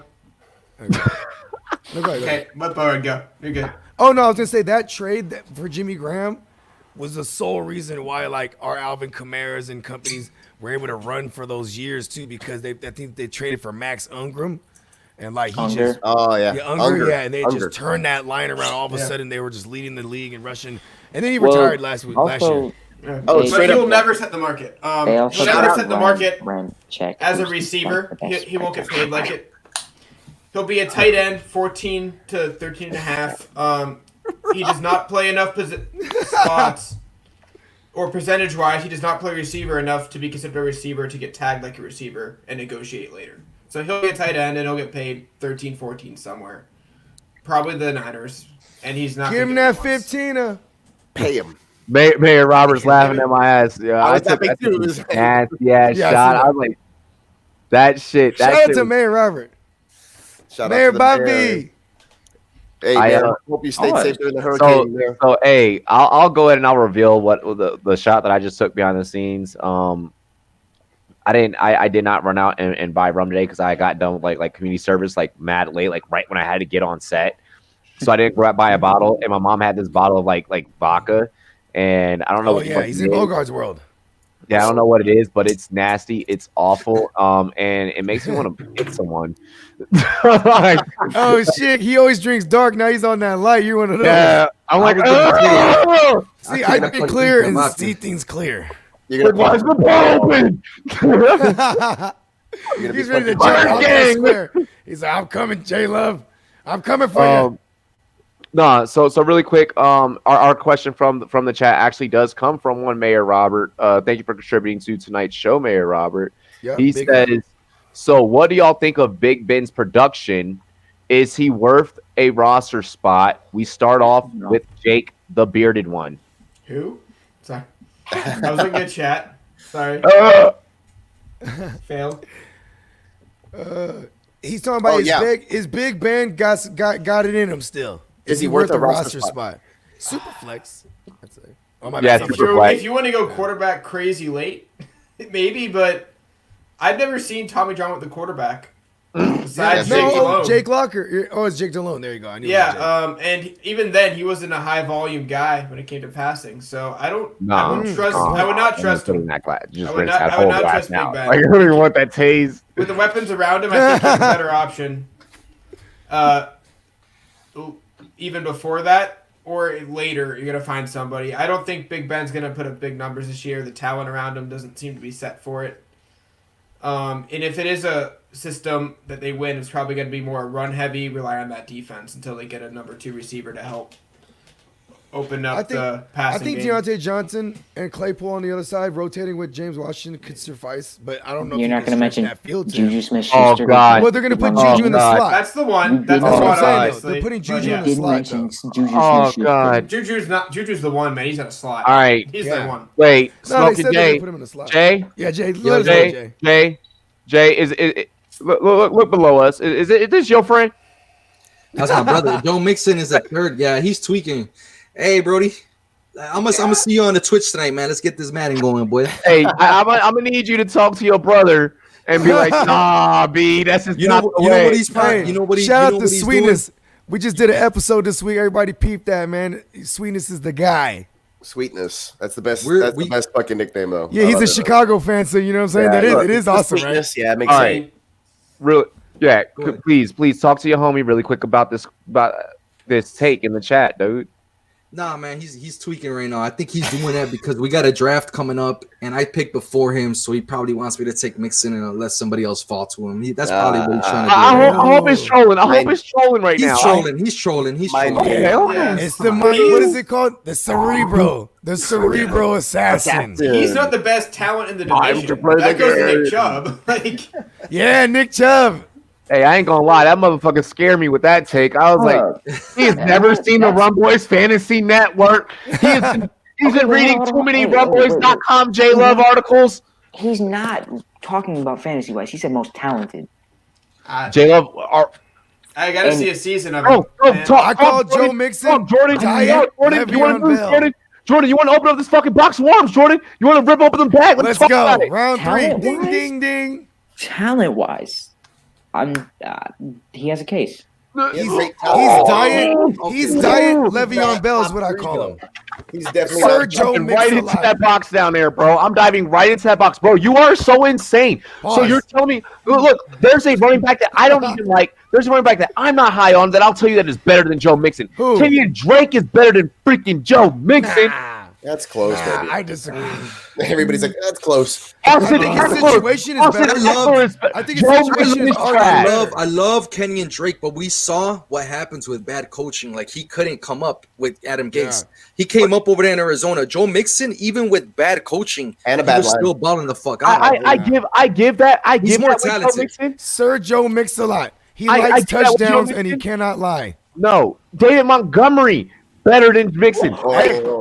There are so many tapes. There are so many tapes. This There is are I so going love many crazy. it. I love it. I love that you said that, but at the same time, I'm like, oh, damn, bro. Like, I I don't- can't go. And I got Go. I got David Montgomery into my league. I Yeah. love This is the one time on my very own show. This is the one time on my very own show. I'm gonna be the most biased analyst ever. I don't like Joe Mixon. Ooh. He said he just flats out doesn't even like him. He's like, yes, he got full talent. Here is one thing that you can I forgot forever. the whole question now. Whatever it Bro, was before. Yeah, this. whatever it is, I'm gonna say it like this: if you are drafting with me in a league, we'll be announcing how you can enter in to get a spot in our fans league. So all of our Twitter viewers and YouTube viewers, be on the lookout for that. This coming week. There's one thing you can count on if you're drafting with me. If Joe Mixon falls to me, I'm passing. Hands down. I've done it before, but I think this year I might just take him. I like him in Alright, the second round. do that. So You do that. talent. I got You're gonna three. leave him there for me. I need running backs. I you know, got that's my strategy here, really. CMC, Zeke, and Chubb more talented because they Yeah, produce for it. sure. Chubb and Mixon That's produce very in similar talented. situations. And the same, How the about same Saquon? argument. How about Saquon, though? Don't forget Saquon's Saquon. good. Saquon. I mean, yeah. I just named three. I think Saquon? more talented. And I'm sorry, I I I forgot It he's was a three, He's dude. like, fuck, say I just Saquon. named three more talented in my opinion. And that was the question. Damn good. in my Yeah. opinion, the Okay, locks, well. CMC, Saquon are locks. And then What you about can Dalvin? debate. Justin was here tonight. He'd be tell us how dope Darius Geis is. Jesse, I don't even care about the DB. I don't like him. Okay. Okay. Diet Le'Veon Bell, Sergio Mix-a-Lot. Running backs in the league. Okay. I'm not sold on Zeke because his whole career he's ran behind a perfect line in college, in high school when he was scouted, in the NFL. It is the best line consistently. He has the shiftiest hips in the freaking league, J Love. Okay, look, dude. He's in perfect Joe Mixon behind that line. He's matching the production. He is hands down. This is accurate. You put him behind that. You look at DeMarco Murray. All of a sudden, you get that line behind that. He's an all-pro running back. You take him off that, he goes to Philly, which was still a good line. He sucks. But he went to the Eagles and he was going to be used in a running back. Yeah, it was the Chip Kelly system. They did run a lot of like. When he got the touches, his yards per carry sucked. Was he getting in the end zone? No. No, he got worse when he went to. No, when he went to Tennessee. I would just like to state. I would just like to state the reason I'm about to spark this right now. Run DMC had 1,000 yards you on the panel. Spark that thing. Yo. Look, I'm going for it, man. Yo, y'all are bugging, man. This Joe Mixon love right now. Like Sir Joe Mixon, bro. That dude's talented, bro. He could catch. I love that sweetness. Sweetness made this. Shout out to sweetness. Leave it to him to stir the motherfucker. Yeah, I love it. He's a Sagittarius like me. This is what we do. But y'all know that's immediately what will take me completely off the whole script. Is like, we can get back on. Yeah, we're getting back on script right now. Yeah. We're getting right back on topic because Joe Mixon's the shit. Yeah, because Jake's over there watching. I'm just fucking with you. All right, fellas. So now we now get into each and everyone's individual professions here, and that is fantasy analysts. Except Rumboyz Combat covers fighting. But he is a hell of a fantasy. He is a hell of an analyst. Period. I'm a trading scout. And a scout. Yep, you're a scout. But still, don't correct me. I'll correct you all I want. He used to be an analyst 40 years ago. Yeah, I know, man. Now he's a full-on scout. He got the promotion from analyst to scout actually at the end of last year's season. So yeah, big ups to you though. Boy Scout. Bogart, don't do him like that. No, but see, I can't even make young jokes because he's hella old. All right, never mind. Bogart, you've been muted. This is Bogart's second mute. Bogart's muted the second time. Jeez. All right, training camp is in full effect. As fantasy analysts, what positional battles are we paying attention to that could perhaps impact player ADP? I think Jake starts. Yep, Jake starts. Yeah, I think it's actually my Jake turn. starts everyone. I think Miles starts. Yeah, that's it. Like everyone. Yeah, it's okay. It's all good. I wasn't even really too prepared for this part because I was reading the show doc and then Bogart called me and I totally forgot to go back and finish reading. But I just throw everyone off. But once you read the question, I kind of went back and I was like, well, obviously, I guess some of the more obvious ones are the quarterback position. So, recent fantasy news is that Nick Foles is behind the curve because of the COVID stuff. So it's him and Trubisky. So, if you're in a super flex league or you want to take a chance on Nick Foles being a backup, that you can grab late in the end of the draft, that's something you have to pay attention to because apparently, he's not in the fold right now. And so Trubisky is definitely in line to still be the starter this year. And that might be news to people. So that would be one of the first ones that I would say. And then the other one. The other one would be obviously who's going to be the wide receiver number 2 in Green Bay. The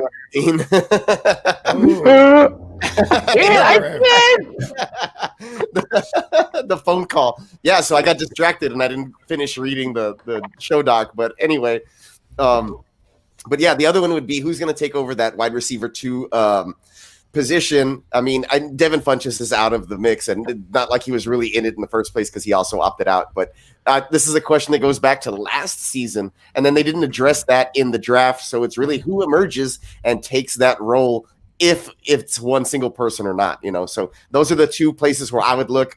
First of all, Superflex, the QB position in Chicago, And I hope I didn't take that away from our guest, Smoking Jay, who might have probably wanted to talk about it. Okay, great. And then, I don't want to talk about them. I don't blame you. I don't blame you. I don't blame you. Hey, can we cut just that reaction by Jay for his Instagram, like for his profile? Like, God, send it. No. So I know Gemmo's a big Chicago fan as well, and he's boasted out that he would throw $100 down for them beating. The having Niners a better record, even the Niners record. I think we got 100 on it, actually. Yeah, he has $100 for donations. So I'm just reminding him, since he's in the chat right now, to hopefully he remembers. I remember that $100 we got, Gemmo. It's me and you, Icon. Niners Bears. Take it away. Yeah, that's my take. All right, damn it. It's funny because for a second there, I forgot the question that I wrote. Listen, I would love to pay attention to backfields a lot. You know what I mean? See, you know how some of these backfields are turning out. Even like who's on the backups in the backfields, so I know who to maybe handcuff for like my CEH. Like, is it DeAndre Washington back there or the Rams? Right? Exactly, because I got some Cam Akers shares too, where I'm like, and I picked up Malcolm Brown like late. Where like, am I gonna run with Malcolm Brown first until Cam gets in there? Like, I got things like that. You know what I'm saying? I want to see. I also want to see how teams with new systems look like. You know what I mean? Like, obviously Tom Brady went a whole new team. Cam Newton, a whole new team. Pat Shurmur going over to the Broncos. I want to see if Drew Lock, if he's really if he's really a guy. You know what I mean? If he's really the guy, like everyone's the hype. You know what I mean? All that. Same thing with Minshew. You got Jay Gruden go over there. A lot of new systems being implicated. The Panthers, all that. I'm curious for all this shit because then it's going to help us diagnose some guys. You know what I mean? Yes, sir. For sure. They love. It was going to be the Rams, but get into detail, man. You got the detail. I'm going to go with the Jets wide receiver 1. I know that's probably going to be. It's iffy because Sam Darnold's the QB and we haven't really seen him emerge. The offensive line isn't that good, although they made additions to it. But if it's Denzel Mims, a guy who a lot of people could have saw as a late first rounder, especially when Philly picked, maybe slipped a lot. I mean, who else is there? Rashad Perriman is there, who kind of broke out when he was that third wide receiver in Tampa Bay when he got the playing time. I used him. Jamison Crowder, who's pretty consistent. I was a Godwin owner. I had to use him. Crowder. It's pronounced Crowder. If I had to put my money on it, it's Denzel Mims, just because he's the youth and he can develop the connection. But whoever comes out of there is a wide receiver 1, and you need to take note of. Yeah, I like it. And they all go super late. Stupor as in stupid super. Yeah, I just made it up. Hey, the big ass dumb smile on my face that y'all just saw. My wife just walked in. Like my girl just walked in. I'm like, God damn, I'm ready to tear that ass up tonight. Shout out to the missing. Shooting the club up tonight, like shooting the club like Extendo on that joint. Shit. All right. So position battles we talk about, right? Yes, sir. Yes, sir. He's like, we still talking about football. He's like, all right.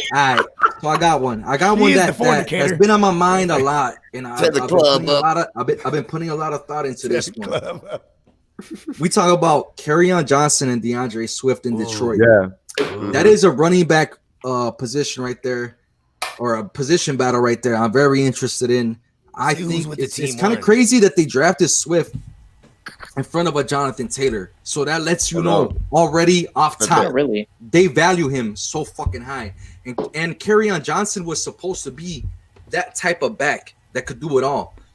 They might have drafted another back less mileage, because maybe they had a history of running backs that get hurt that they dealt with. They might have wanted less mileage, because Jonathan Taylor did have a shit fuck ton. I have no idea what Patricia's trying to do over there, and the Lions have never had not get fired. Not get fired. Straight up. No, you're right. You're right about that. But I'll say one thing though. Bevel is over there. We've seen what he does in Seattle. Yeah. He loves to run that rock. He loves to use one back. That's what he loves to do, and that's why they went after DeAndre Swift. Again, I'll say it again. Drafted him in front of a Jonathan Taylor. That's for a reason. So well-rounded. Let me get all of DeAndre Swift, bro. I'm taking him. I have him in. I'm telling you, when I had high rookie picks, I went Swift. You know what I'm saying? So I'm on that train, but I'm not hyping it. I'm not hyping it. I'm just, I'm waiting for I'm on the DeAndre Swift train as well. I'm waiting for it to pay off and then be like, ha So I'm actually going to run off what you said with Jonathan Taylor, and that's a big battle as well with Marlon Mack. Yep. Huge to see who gets the early season carries. And then you have to add into the fact that CeeDee Lamb is a hot wide receiver 2 with Gallup. You don't know who's going to take that spot. Yeah. So you have to see in training camp who gets those number 2 options, because people love the number 2 in Dallas. I would argue that that's actually the number 1 in Dallas. And Amari Cooper. You could definitely argue he's the number 1 in Dallas, but that number 2 is a hot pick, and it's like, is it Amari Cooper is the 1B or something? Yeah. I would debate Amari Cooper's a wide receiver 3, but that's just. I'm just saying, man. Everyone loves that wide receiver 2. And who's going to be in Dallas? You have competition now. I have both Gallup and CeeDee Lamb in a lot of dynasty leagues because I believe in Dak, and hopefully he just sticks around with Dallas. For my, I feel like Dallas fans don't want that, but for fantasy, it's great. I mean, I think CeeDee Lamb takes it. I really hope, because I like CeeDee Lamb as a player. I think CeeDee Lamb takes it as well. Yeah, I hate Amari Cooper. Yes, let him know, man. Say it louder for the people in the back, bro. Unfiltered, like straight up. Tell them how you feel, J Love. And by the way, hey, buy merch. Oh yeah, get some Rumboyz combat shirts. He's actively trying to take down the leading seller, Clock Management. You know what I'm saying? Let's get this competition heated and brewing. You know what I'm saying? Get you some hey, no. Last update, really quick. Last update. I am the leading seller. It was just better be. You better be. That's very true. Go out there and get some of your Call of the Peacock lighters. He's coming for you, Rob. He's coming for the Admiral. Hey, Miles, just for that, we're gonna make a Call of the Peacock shirt now. Just watch. You can have a lot of fun with it. Well, I'll get some designs out. I'll front the first order or some shit. The production of it. Just watch. Now we're about to get it popping. Make sure you guys head to rumboyz.com if you have not already. Get all of that real good Rumboyz drip. You definitely want to. Hey, I usually rock stuff, but it's hot in this little office. I'm not gonna. I know. I got all my gear right there. For all of you fantasy football fans, we literally have a shirt that says "Real men play," or "Some men play Dungeons and Dragons. Real men play fantasy football with the Rumboyz." Let everyone know what fantasy football podcast you're rocking with at rumboyz.com. Go get your drip, and you can actually use promo code. You can use promo code Rumboyz and get free shipping. Oh, that's sweet, man. Who doesn't? I have utilized it, and as Bogart always says, if it's free, it's for me. Yo, if it's free, it's for me. Who doesn't love free shipping? Let's go ahead and I have to go ahead and give my position battles. My position battles, of course, I'm going to be biased with my very first one. No, actually, it's going to be the Washington football team, formerly known as the Washington Redskins. I get used to that. We actually named them, right here on the show. Yeah, we did. We predicted that. We did. I love that. We hit that on the nail. I was like, why go back and get that clip. Team? I have the clip. He's like, I have the clip. I posted that joint. The date timestamp on the bottom too. But I am interested to see who wins the running back job in the Washington backfield and how Antonio Gibson is going to fit in there, because we know he's going to play kind of a Swiss Army knife role, if you will, going from receiver to running back. So where you're going to plug him in is going to be super important. Yeah. He's one of those names I'm constantly grabbing in mock drafts late. Always it's part of routine. Just like, that's a home run. That's a home run hitter, bro. Exactly. Gordon versus Lindsey living here in Denver. Not being able to go to Broncos camp and see that information and get intel up close really does affect me. Yeah. But I do believe just paying him the contract they paid him, that he's gonna, they're gonna force the hand no matter what. They'll lead with Melvin Gordon, but Philip Lindsay is nothing to be fucked with in his depth. Approach. I'm gonna say this real quick when it comes to that whole Melvin Gordon and Lindsay thing. Yes, Melvin Gordon got paid. He's gonna get that first opportunity. He's gonna get his carries.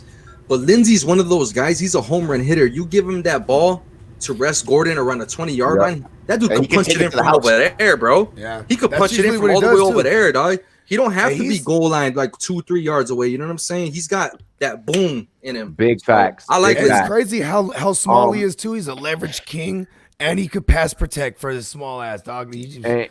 Hey, I actually got one more. Hold Yeah, let's on, go, let's wait, go. let me do my one more. Let me do my one more because I have one my last one. And then for my final You one. guys sound like me at a bar, like trying to leave. hey, Holmes, let me get one more, eh? Your fucking Texas ass. No, my last one though is actually no one talked about this team in their powder blues. They're not really in Los Angeles. They're on Carson City, the Carson Chargers, because they're not real LA. Carson's not really in LA. This is good. Home of the CrossFit Games for a couple of years. I worry about Justin Herbert, Tyrod Taylor, how that situation is going to work out there. So I'm very interested in the quarterback situation there, and all my late QB subscribers definitely pay attention. Look out for my special be dropping on how the Carson Chargers will fare at the quarterback position. That's going to be great because that's something to pay attention to. I'm a late round QB kind of guy, and it's been kind of like, You talking about T-Mobile? Hey, I've been doing Tannehill. Like nobody's picking Tannehill. I'm grabbing him up right now. I know he's old as hell, We're but doing a lot of Drew Lock. That's why I kind of brought him up earlier. I've been even doing like some Cam Newton. I have some Josh Allen. Yeah, I legit have Cam Newton and Drew Lock because I waited too long in a Super Bowl. Mayor Robert, take Eckler as all you can because there is no running back by committee there. You are correct. Yeah. No, dude, I had Eckler last year. I was in on the Eckler deal, and it was it sucked because it was like a straight. Okay, how about this? Classic Are league. we in on the Madison deal? Did Cook report yet? He's already reported. We talked about it last week. You're right. I was here. Luigi. Justin clock management was all over it. Yeah, that's right because that's his guy. He is. Oh wait, yeah. I have one more. Oh yeah, you had one more, J Love. Hey, and I wasn't trying to. I'm sorry about the Boy Scout comment. I was just fucking with you. Rob was like, "Damn."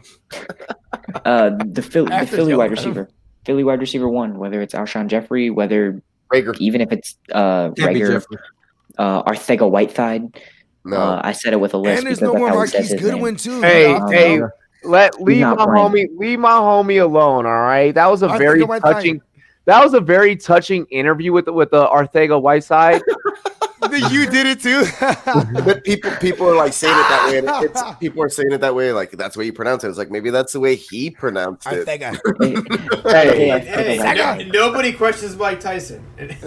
So, Jake, don't you start this? I'll start the Mike Tyson sit right now, man. Don't do it. This is my show. I'll turn this whole game flow around. He's very exuberant about this show. Dave, finish your take. I'm gonna knock one out. Like Roy Jones Jr. I can't wait for Roy Jones Jr. September 12th. I mean, with Carson. In my opinion, Carson Wentz is a top 10 quarterback, and when you have a top 10 quarterback, his wide receiver one usually flourishes just because the past few years it hasn't been that way because Philly hasn't had a healthy wide receiver or a talented one. Hold up. Hold up. I gotta check you. Did you just say Carson Wentz is a top 10 quarterback? Yes, I did. Wait. His peers, his own damn coworkers. Here we go. This is round 4. Ding, his ding. own motherfucking peers. Like the not people even in the top 100. Yeah, it wasn't even the top 100. How are you going to come on this show if his own damn coworkers aren't going to elect him in the top 100? He does what he does. He gets the team to the playoffs and he lets someone else play. I'm done. It's hurt. Hey, Philly fans. Deshaun Watson was ranked 20th. So please drop that who's better, Carson Wentz, Deshaun Watson crap. Because that's that was in the conversation though. I know, but I'm just telling everybody listening. No. Because I'm not saying all that. It's time. I don't even want to get into the rabbit hole of defending Carson Wentz because he is a top 10 quarterback if you watch the film. He is.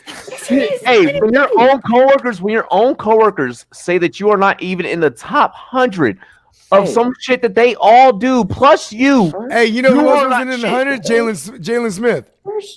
First Philly quarterback to ever throw for 4,000 yards. Matt Ryan was in it. Wide receiver go for over Matt 500. Ryan wasn't in it. He didn't have a receiver go for over 500 yards last year. All he had was Zach Ertz and Dallas Goedert. That's it. But he has God and dirt in his name. Jesse said, "Love the Tyson impersonation." Thanks, Jesse. I greatly appreciate, man. Thank you. Especially because he has his name has S's in it. It works. Yeah, Jesse. Yeah, Jesse. Thanks so much, Jesse. Just make sure that you can back up the talk on PlayStation. Okay, and wait, hold on. Baby. Shout out to Sweetness. Yeah, let me also make this clear. Robbie, you just brought up the NFL 100 this year as a debate. Yeah, Mahomes is not number one. That list is wrong. I'm sorry. That's all the take I'm having. You used the NFL 100, which everybody universally agreed was sucked this I mean, year. everyone universally agrees that the NFL 100 George Kittle at number 7. The NFL 100, the NFL 100 rankings was infected with COVID itself. That's besides the point. Larry Fitzgerald was on that list, and that dude's like 60.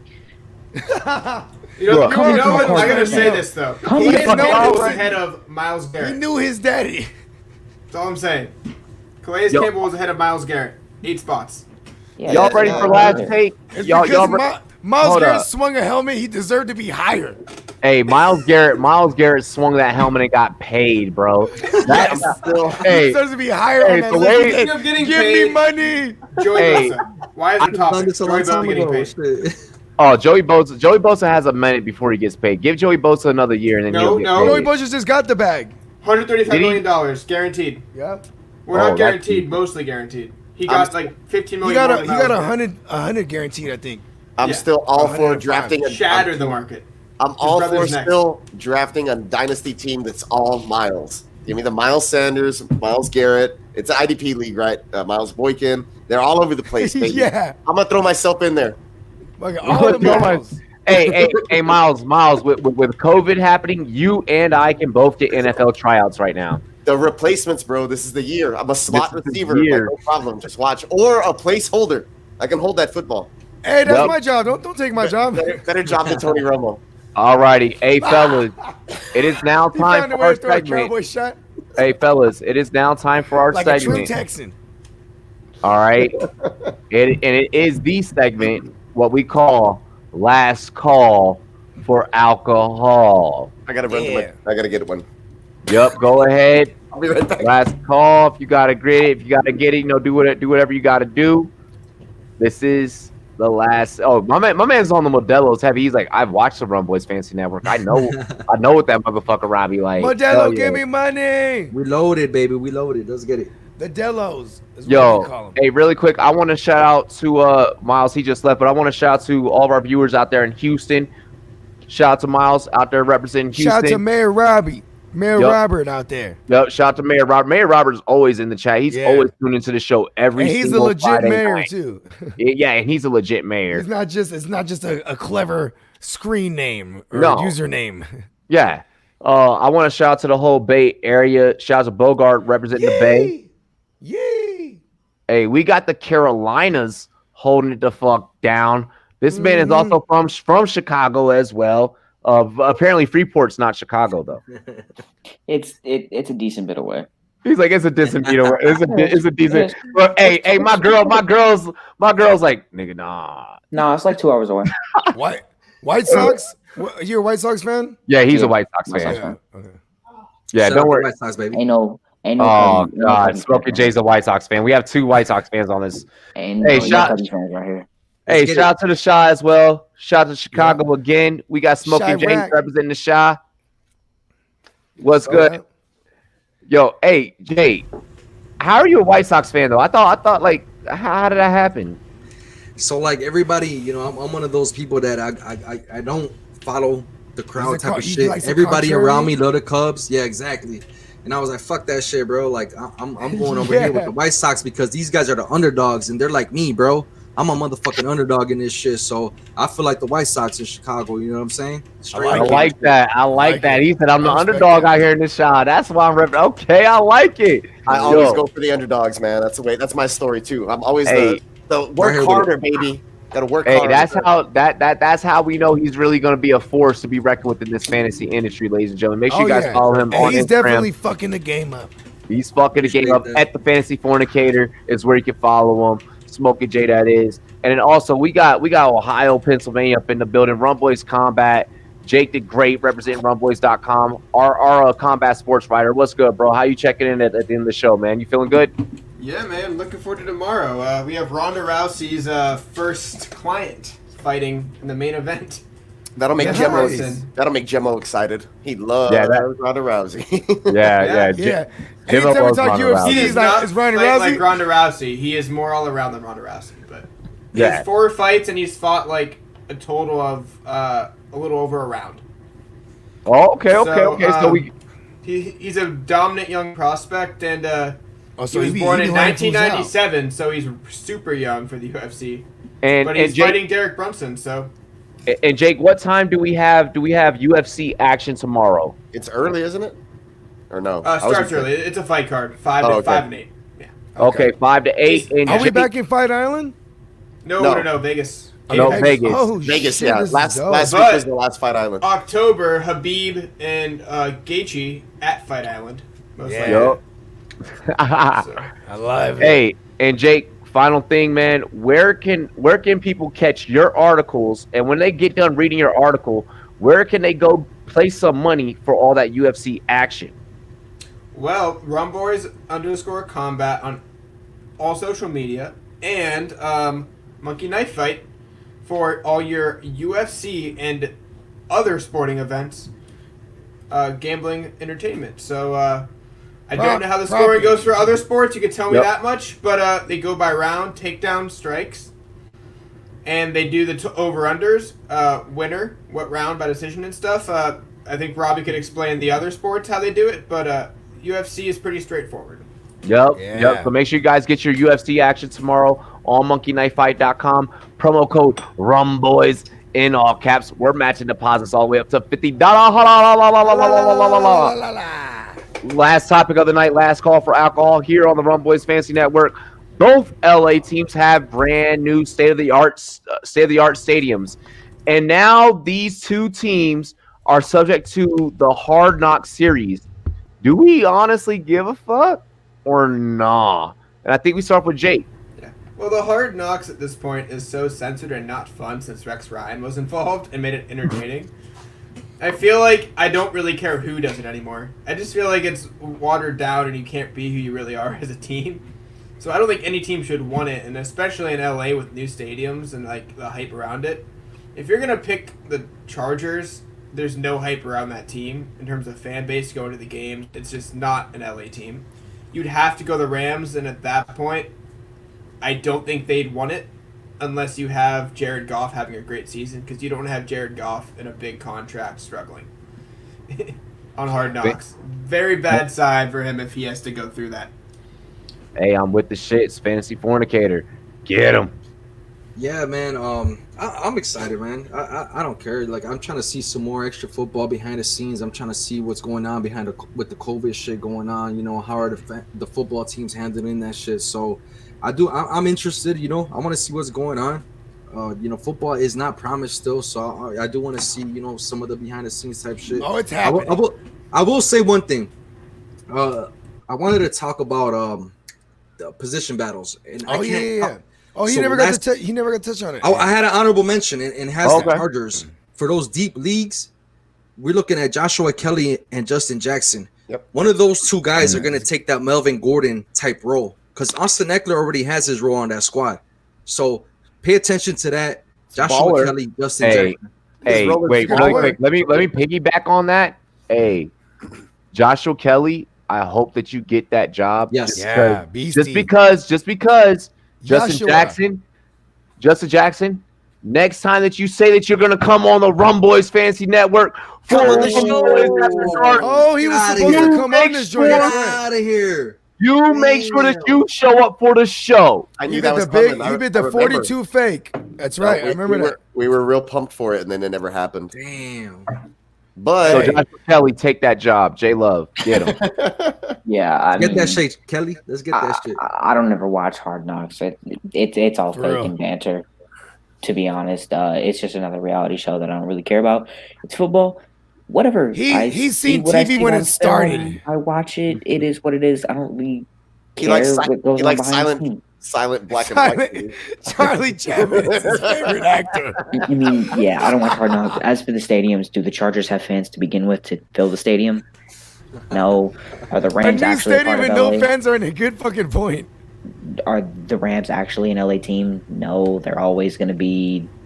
We're talking St. about the Rams Louis. and the St. Chargers, Louis. both LA teams. The Rams are actually an LA team. Yeah, I know Yeah, I'm they're saying, sure. but everybody knows them From the for show on turf and being everything, in yeah. St. Louis and Greatest everything show like on that. I'm So- old. I know them as the LA Rams. Don't do that. Well, No one's do that. older than J Love. still, Don't do that. What are is they this? still even close where to is the this top argument? 10 This is when not it an comes argument. to ticket sales and To things kind like of that. agree No, with J-Love, He's Benjamin. they But had Eric Dickerson dominate, and they All right. still lost their team. Look, let me just first describe the economical landscape of LA. Okay, listen, would we love to invest? Like, do we have the money to invest in like seats, or to go to football games? Yeah, Not everybody though. But here's the I thing. sold my half a season tickets this year. I was like, fuck that. We still. But got here's the rights, thing though. with LA. All right. We can spend that money on like vegan I'm food, lying, I got booty. Saving the Turtles, tacos. Like there's so much other shit to do in LA. Did you say Then go feeding to the turtles? I love that, dude. I do that here. Fish tacos are Shout the shit when I'm in SoCal. out Cali for introducing me to carne asada fries. I just Oh wanna- yeah, that's the joint, bro. Yo, carne asada fries are the shit, bro. Crack. First of all, guys, carne asada. boy. Yeah. Carne asada fries. Yeah. But you got Miles, we get it. Close. You're Mexican as fuck. We get it, bro. Carne. I'm a Carne carnivore. asada. I got you. You know what's up, Funky J. He told the he told the Honduras guy how to pronounce it. I know the Dominican on the show is sitting back like, damn. the guy's name is Miles Peacock. He's over here fucking trying to flex. Sorry, dudes. Hey, but you know what? You are the fantasy physique, the FF Peacock himself. Who are we on now? It's your turn, Bogart. I think. Okay. Yeah. I don't give a fuck about this show. thank you. Done. Wait, which show? Hard Knocks. Hard Knocks. Fuck that show. And how many times is Jared Goff going to be on this joint? First of all, he's in LA. He's low key. Ryan Gosling's gonna come in there. Ryan Gosling there knows that's it. I knew I fucked that up when I said it out loud. He's Ryan Gosling. Enough with the Ryan Gosling jokes, damn. Stunt double. It's not gonna be him. He's trying to do action films. You know what I'm saying? Listen, fuck Hard Knocks. I never watched that shit actually. And I think like I hate when teams are on Hard Knocks because there's like it's almost like a Madden curse, but for fantasy, like when you're in Hard Knocks, you suck. Yeah. Yeah. Don't Yeah, be look on at the Hard Browns Knocks, last year. Robert Woods. Damn it. I was like, are the Browns on every year or what? I don't know. D-Hop broke D'Angelo Hall's ankles in Hard Knocks one year, man. I was Yeah, and then Brian Hoyer pepper. You know what? You're right. You're right. That's an exception to the rule. JJ Watt had a great year that year too. That's probably Yeah. the only year that they actually. That was a good year. I watched it. I actually watched it that year. And but you had Brian Hoyer, and all he does is just pepper one guy, and that was so great. No, dude, that was so great because Ryan Mallett fell asleep and he didn't make a practice or some bullshit. And then they Hoyer cut was his, like, they cut his got ass, him. and then Hoyer was like, "It's my job now, bitch." My job. But Miles, let's talk Hard Knocks. Look, I always watch that stuff like, oh man, like my favorite. There's something like I'm bored at the house and it's the middle of the season or the season's already over. It's Bored like, at the house and I'm in the house bored. Bored in the house Bored in the house and I'm in the house I bored. just I saw All or Nothing like 2 weeks ago on the Philadelphia Eagles from last season, and I was like, oh, I remember all this shit happening. So yeah, and then that's why I laughed when Bogart said like he leads them to the playoffs and then he doesn't play, and I was like, damn, that happens so much. It really does. Though. I'm definitely watching Hard Knocks because it gives you a behind the scenes view. It doesn't matter what team it is. I hope that if it's gonna be any team like in LA, I know the Rams got like the facility and everything like that. I would like to see, honestly, I would like to see the Chargers. State of the art. Like this is the moment. Like right now when not shit is happening, like in the world, like this is the moment for the Chargers to really capitalize. Like, hey. Everyone's already sitting at home watching their TVs. Yes, give me money. Like if you're the Chargers right now, you're like, we couldn't put asses in seats in San Diego. They're watching their Super Bowl DVDs. I mean, actually, they could. They were really liked in San Diego. Like and love are two different things, J Love. Okay, are Round they either five, of them ding, in LA? ding, ding. Are they either of them in LA? J-Love, So don't come J-Love, with me Round with that. five. J-Love. What? Like and love are two different things, Are okay? they either Like, of them in LA? I love all you No. guys. listen, No. hear me out. No, hear me out. Hear me out. Hear me Ditto. out. They're not like. I mean, they're just barely liked in LA. No, But they're here's my not thing. at all. They're not But- making but- any money. Yes. But here's This is gold. the point that I'm trying to make. Okay, here's the point that I'm trying to make. Like, it. when you're loved is when He has love in his name. love is when it. You're right. You have love in your name. Love is when like you end up outside of like an ex's house at 2 a.m. bumping Drake. Like that's like That's so that's love. Like is like love. Like is like you're talking about to the windows, to the walls. You're in the club the next day.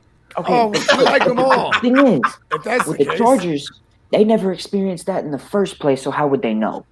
Yeah, the Chargers aren't loved. Period. So they're just Exactly. going up with So stepchild. why would they leave the place that actually liked them to a place that doesn't even like them? I'm not getting into this The with city you. didn't want them anymore, too. Not the Actually, city, they not did. the actual owners city. wanted to make more The Chargers money. and the That's Rams what are they for the did. streets. Not the actual city. I'm They talking belong- about like They belong to the streets. Look, yo, The the Chargers. legislation. The Chargers- legislation. There you go. That's the word. I thought of it. Yes, big word. Hey, the Chargers legislation didn't want them there. Like all and the Rams, because governors. I put the Rams in this category too because the Rams have mayor. moved cities. The Chargers and the Rams are the thoughts of the NFL. Bust down, Tatiana. Bust down, Tatiana. Bust down, down. Tatiana. Bust down. Oh my God! Why did you start that? Why did you do that? When you say thought, it And the immediately Redskins, triggers they can't that. even have a team name. Isn't that Hey. guy bankrupt now, by the way? I think Blueface spent all his money. Blueface is not bankrupt. He just dropped it. Listen, He just I dropped would the bet new money song he with bet Snoop he Dogg 5 spent all days his ago. money. He's not bankrupt. He was born rich to begin with. Was he? Yes. His name is Blueface, huh? Yeah, his name is Blueface, man. He was Like, born He's just rich. born His parents of were- money. He's made of money. I think his dad's a lawyer. He's an if I'm not actual mistaken. $100 bill. PTW, yes. Smoking Jay. Yeah, from Chi-Town. Yes, he is. This is for when Carson Wentz goes down right before the playoffs again. That was a weak whistle. It was. It's supposed to be an eagle. Like an It's eagle. supposed to be- Oh, I thought it was one of those firecrackers, those streamers that. Yeah, if that's an eagle, if that's how an eagle caws, then I don't want to hear it. Yeah, it's terrible. Hey, you know what? This is I'll put my madness. money on a peacock over eagle. Then how about that? Yep. Yeah, that's Oh my it's God, eagle. that is awful. Ladies and gentlemen, Better. ladies and gentlemen, this has been tonight's show. Make sure you head over to monkeyknifefight.com for all of your daily fantasy sports needs, for all your daily fantasy proposition needs. Your Check us out. DFS, Yep. MLB, just real quick, man. The MLB is basically every day when they're not shutting it down for COVID. You can get on there, pick 3 guys for your home run derby. You can get bonuses depending on how they do as far as home runs, or you can take starting pitchers and see how many strikeouts they get and take them more or less. So 2 ways Yeah, to that's play. fun. We Two ways to clearly know who is playing heavily on monkeyknifefight.com with promo code Rumboyz, and that is Miles Fantasy Football. Peacock. Greatly appreciated. So make sure you guys head over to monkeyknifefight.com if you have not already. You can always check out any and all of our live streams, and plus every single one of our NFL 2019 rookie interviews are on sportscaster.com. So you can check us out on sportscaster.com, scroll through all of our content, and check us out there. Make sure you subscribe on YouTube if you have not already. Like, comment, subscribe, all that good stuff. Hit that notification bell. Yep, hit that notification bell. Follow us at the follow the Rumboyz on Twitter, Facebook, YouTube, God. wherever you can find all the YouTube. streaming great stuff. TikTok. At Rumboyz, spelled as E-N-E-T is where I be. You already know how to find me. The ROBBKINGJ is who I be. It's the admiral of this ship. Fantasy football, Peacock. Tell them where they can find you, bro. Obviously at FF_Peacock on Twitter. You can hit me up on my. That's correct. The call of the Peacock is the, I guess, the display name on there, but FF_Peacock is the handle. Of course, you can find me at muscle_up_miles for all of my Instagram stuff that I do up there. And Yeah, you can get your quarantine workouts with Miles. that's right. You can search my name on YouTube. There's going to be workout videos up there and other stuff that I do. But of course, I obviously am here every Friday night with the Rumboyz After Dark, chilling with my homies, writing articles. Go ahead and head over to the Captain's Corner over there. See everything that we have up out there for you, all the fresh content from UFC to baseball to hockey to you name it, man. So, and anytime you click on a player's name, it'll take you either to one of the live interviews that Robbie has already done with that player, especially if it's a rookie from 2019 in a football article. So we got stuff coming out, all the time. Stay fresh, stay connected with us. We're out there. We have the Rum Report coming out on Tuesdays with Bogey and Rob. That stuff is popping. Jake will be. Jake, I was just feeling. He was just filling in. That's right. Yeah. That's right. He was keeping. But it was a hell of a return. First triumphant return. So you know where to find me. I'm always chilling with my crew, the Rumboyz. I'm part of the pirate crew, so that's how we do it. Bogart, get him. Hey, you can go ahead and find me at the GMM Network on both Twitter and IG. You could also follow me at Bogart Scott Free World to follow the music isms. You know what I'm saying? And you know what I'm saying? Everybody that wants the real fantasy playmakers isms, it's on the YouTube / the GMM Network. Go ahead and subscribe. You know what I mean? Appreciate that, brother. I gotta bring you back on too, ASAPolis. Gotta do another one. Yeah, we're gonna put it on the docket 100%. I'm gonna text you. We'll figure out the schedule. And but yeah, you know what I mean. Shout out to Heart to Start Boys. Shout out to Fantasy Sweetness. You know what I'm saying. A shout out to Ethan from Ethan and Mike's. Those are the 3 episodes that I dropped this week. Also, everybody in the comments. Yeah, everybody in the comments, bro. You know what I'm saying. Shout out everybody. You know what I'm saying. Everybody wear your mask. Be safe. Let's get. You know what I'm saying. Let's live. And yeah, let's live. I like that. Shrew, give me money. J Love. Yes, life, give me money. Yeah. J Love, holla at them boy. Talk to him. Yeah. Me and Miles over there at Rumboyz.com, as well as Jake being a writer. Connor Burke, Eric, tons of guys over there. Like we have like 15 writers. There's so many. Rumboyz J Love on Twitter, and that's all. Hey, Smokey J, Fancy Fornicator. Talk to the crew. Yeah. We're at Instagram at Fantasy Fornicator, Twitter FF Fornicator, and you can find me and the bros at Bears, Brews, and the Bros. Make sure to subscribe. We're on all streaming platforms, baby. Let's get it. Bear the fuck down. Duh, bros. Dilly, shout out to the Bears Nation. Shout out to the Bear the fuck down. Fantasy Fornicator, I appreciate you coming through and being our special guest tonight. Salute. Jake, holla at him. Well, again, remind you guys, I did it earlier, but Rumboyz_combat, Twitter, whatever you see me in the Discord, Rumboyz.com, everywhere, and merch. Again, gonna pitch it again. Yeah, guys. he's trying to him versus Robbie for the most. Oh no! Justin's my new target here. Justin's the new target. Yeah, Robbie's pushing a little bit. Hey, I'm not gonna lie. I only beat Justin by 2 pieces. So I'm like right there. Like we're all like still right there. Neck and neck. It's a close race. Where's mine at? Well, again, add to it, please. Helps J all. Love, I got you up. Hey, we need some muscle up Miles shirts where they're like actual muscles on the shirt. I can look like I'm ripped. I'm about to. We need a ripped peacock. Dude, we're about to. There it is. I'm gonna work on it. I'll get the There design it is. going. That's a What good happened? We're about to fuck some shit up. Hey, ladies and gentlemen, you already know what it is. Make sure you follow us on all social media: Facebook, Twitter, Instagram, Snapchat, TikTok at Rumboyz, spelled with ZNET, just like you see it above all of we. Up at the top, somewhere over there.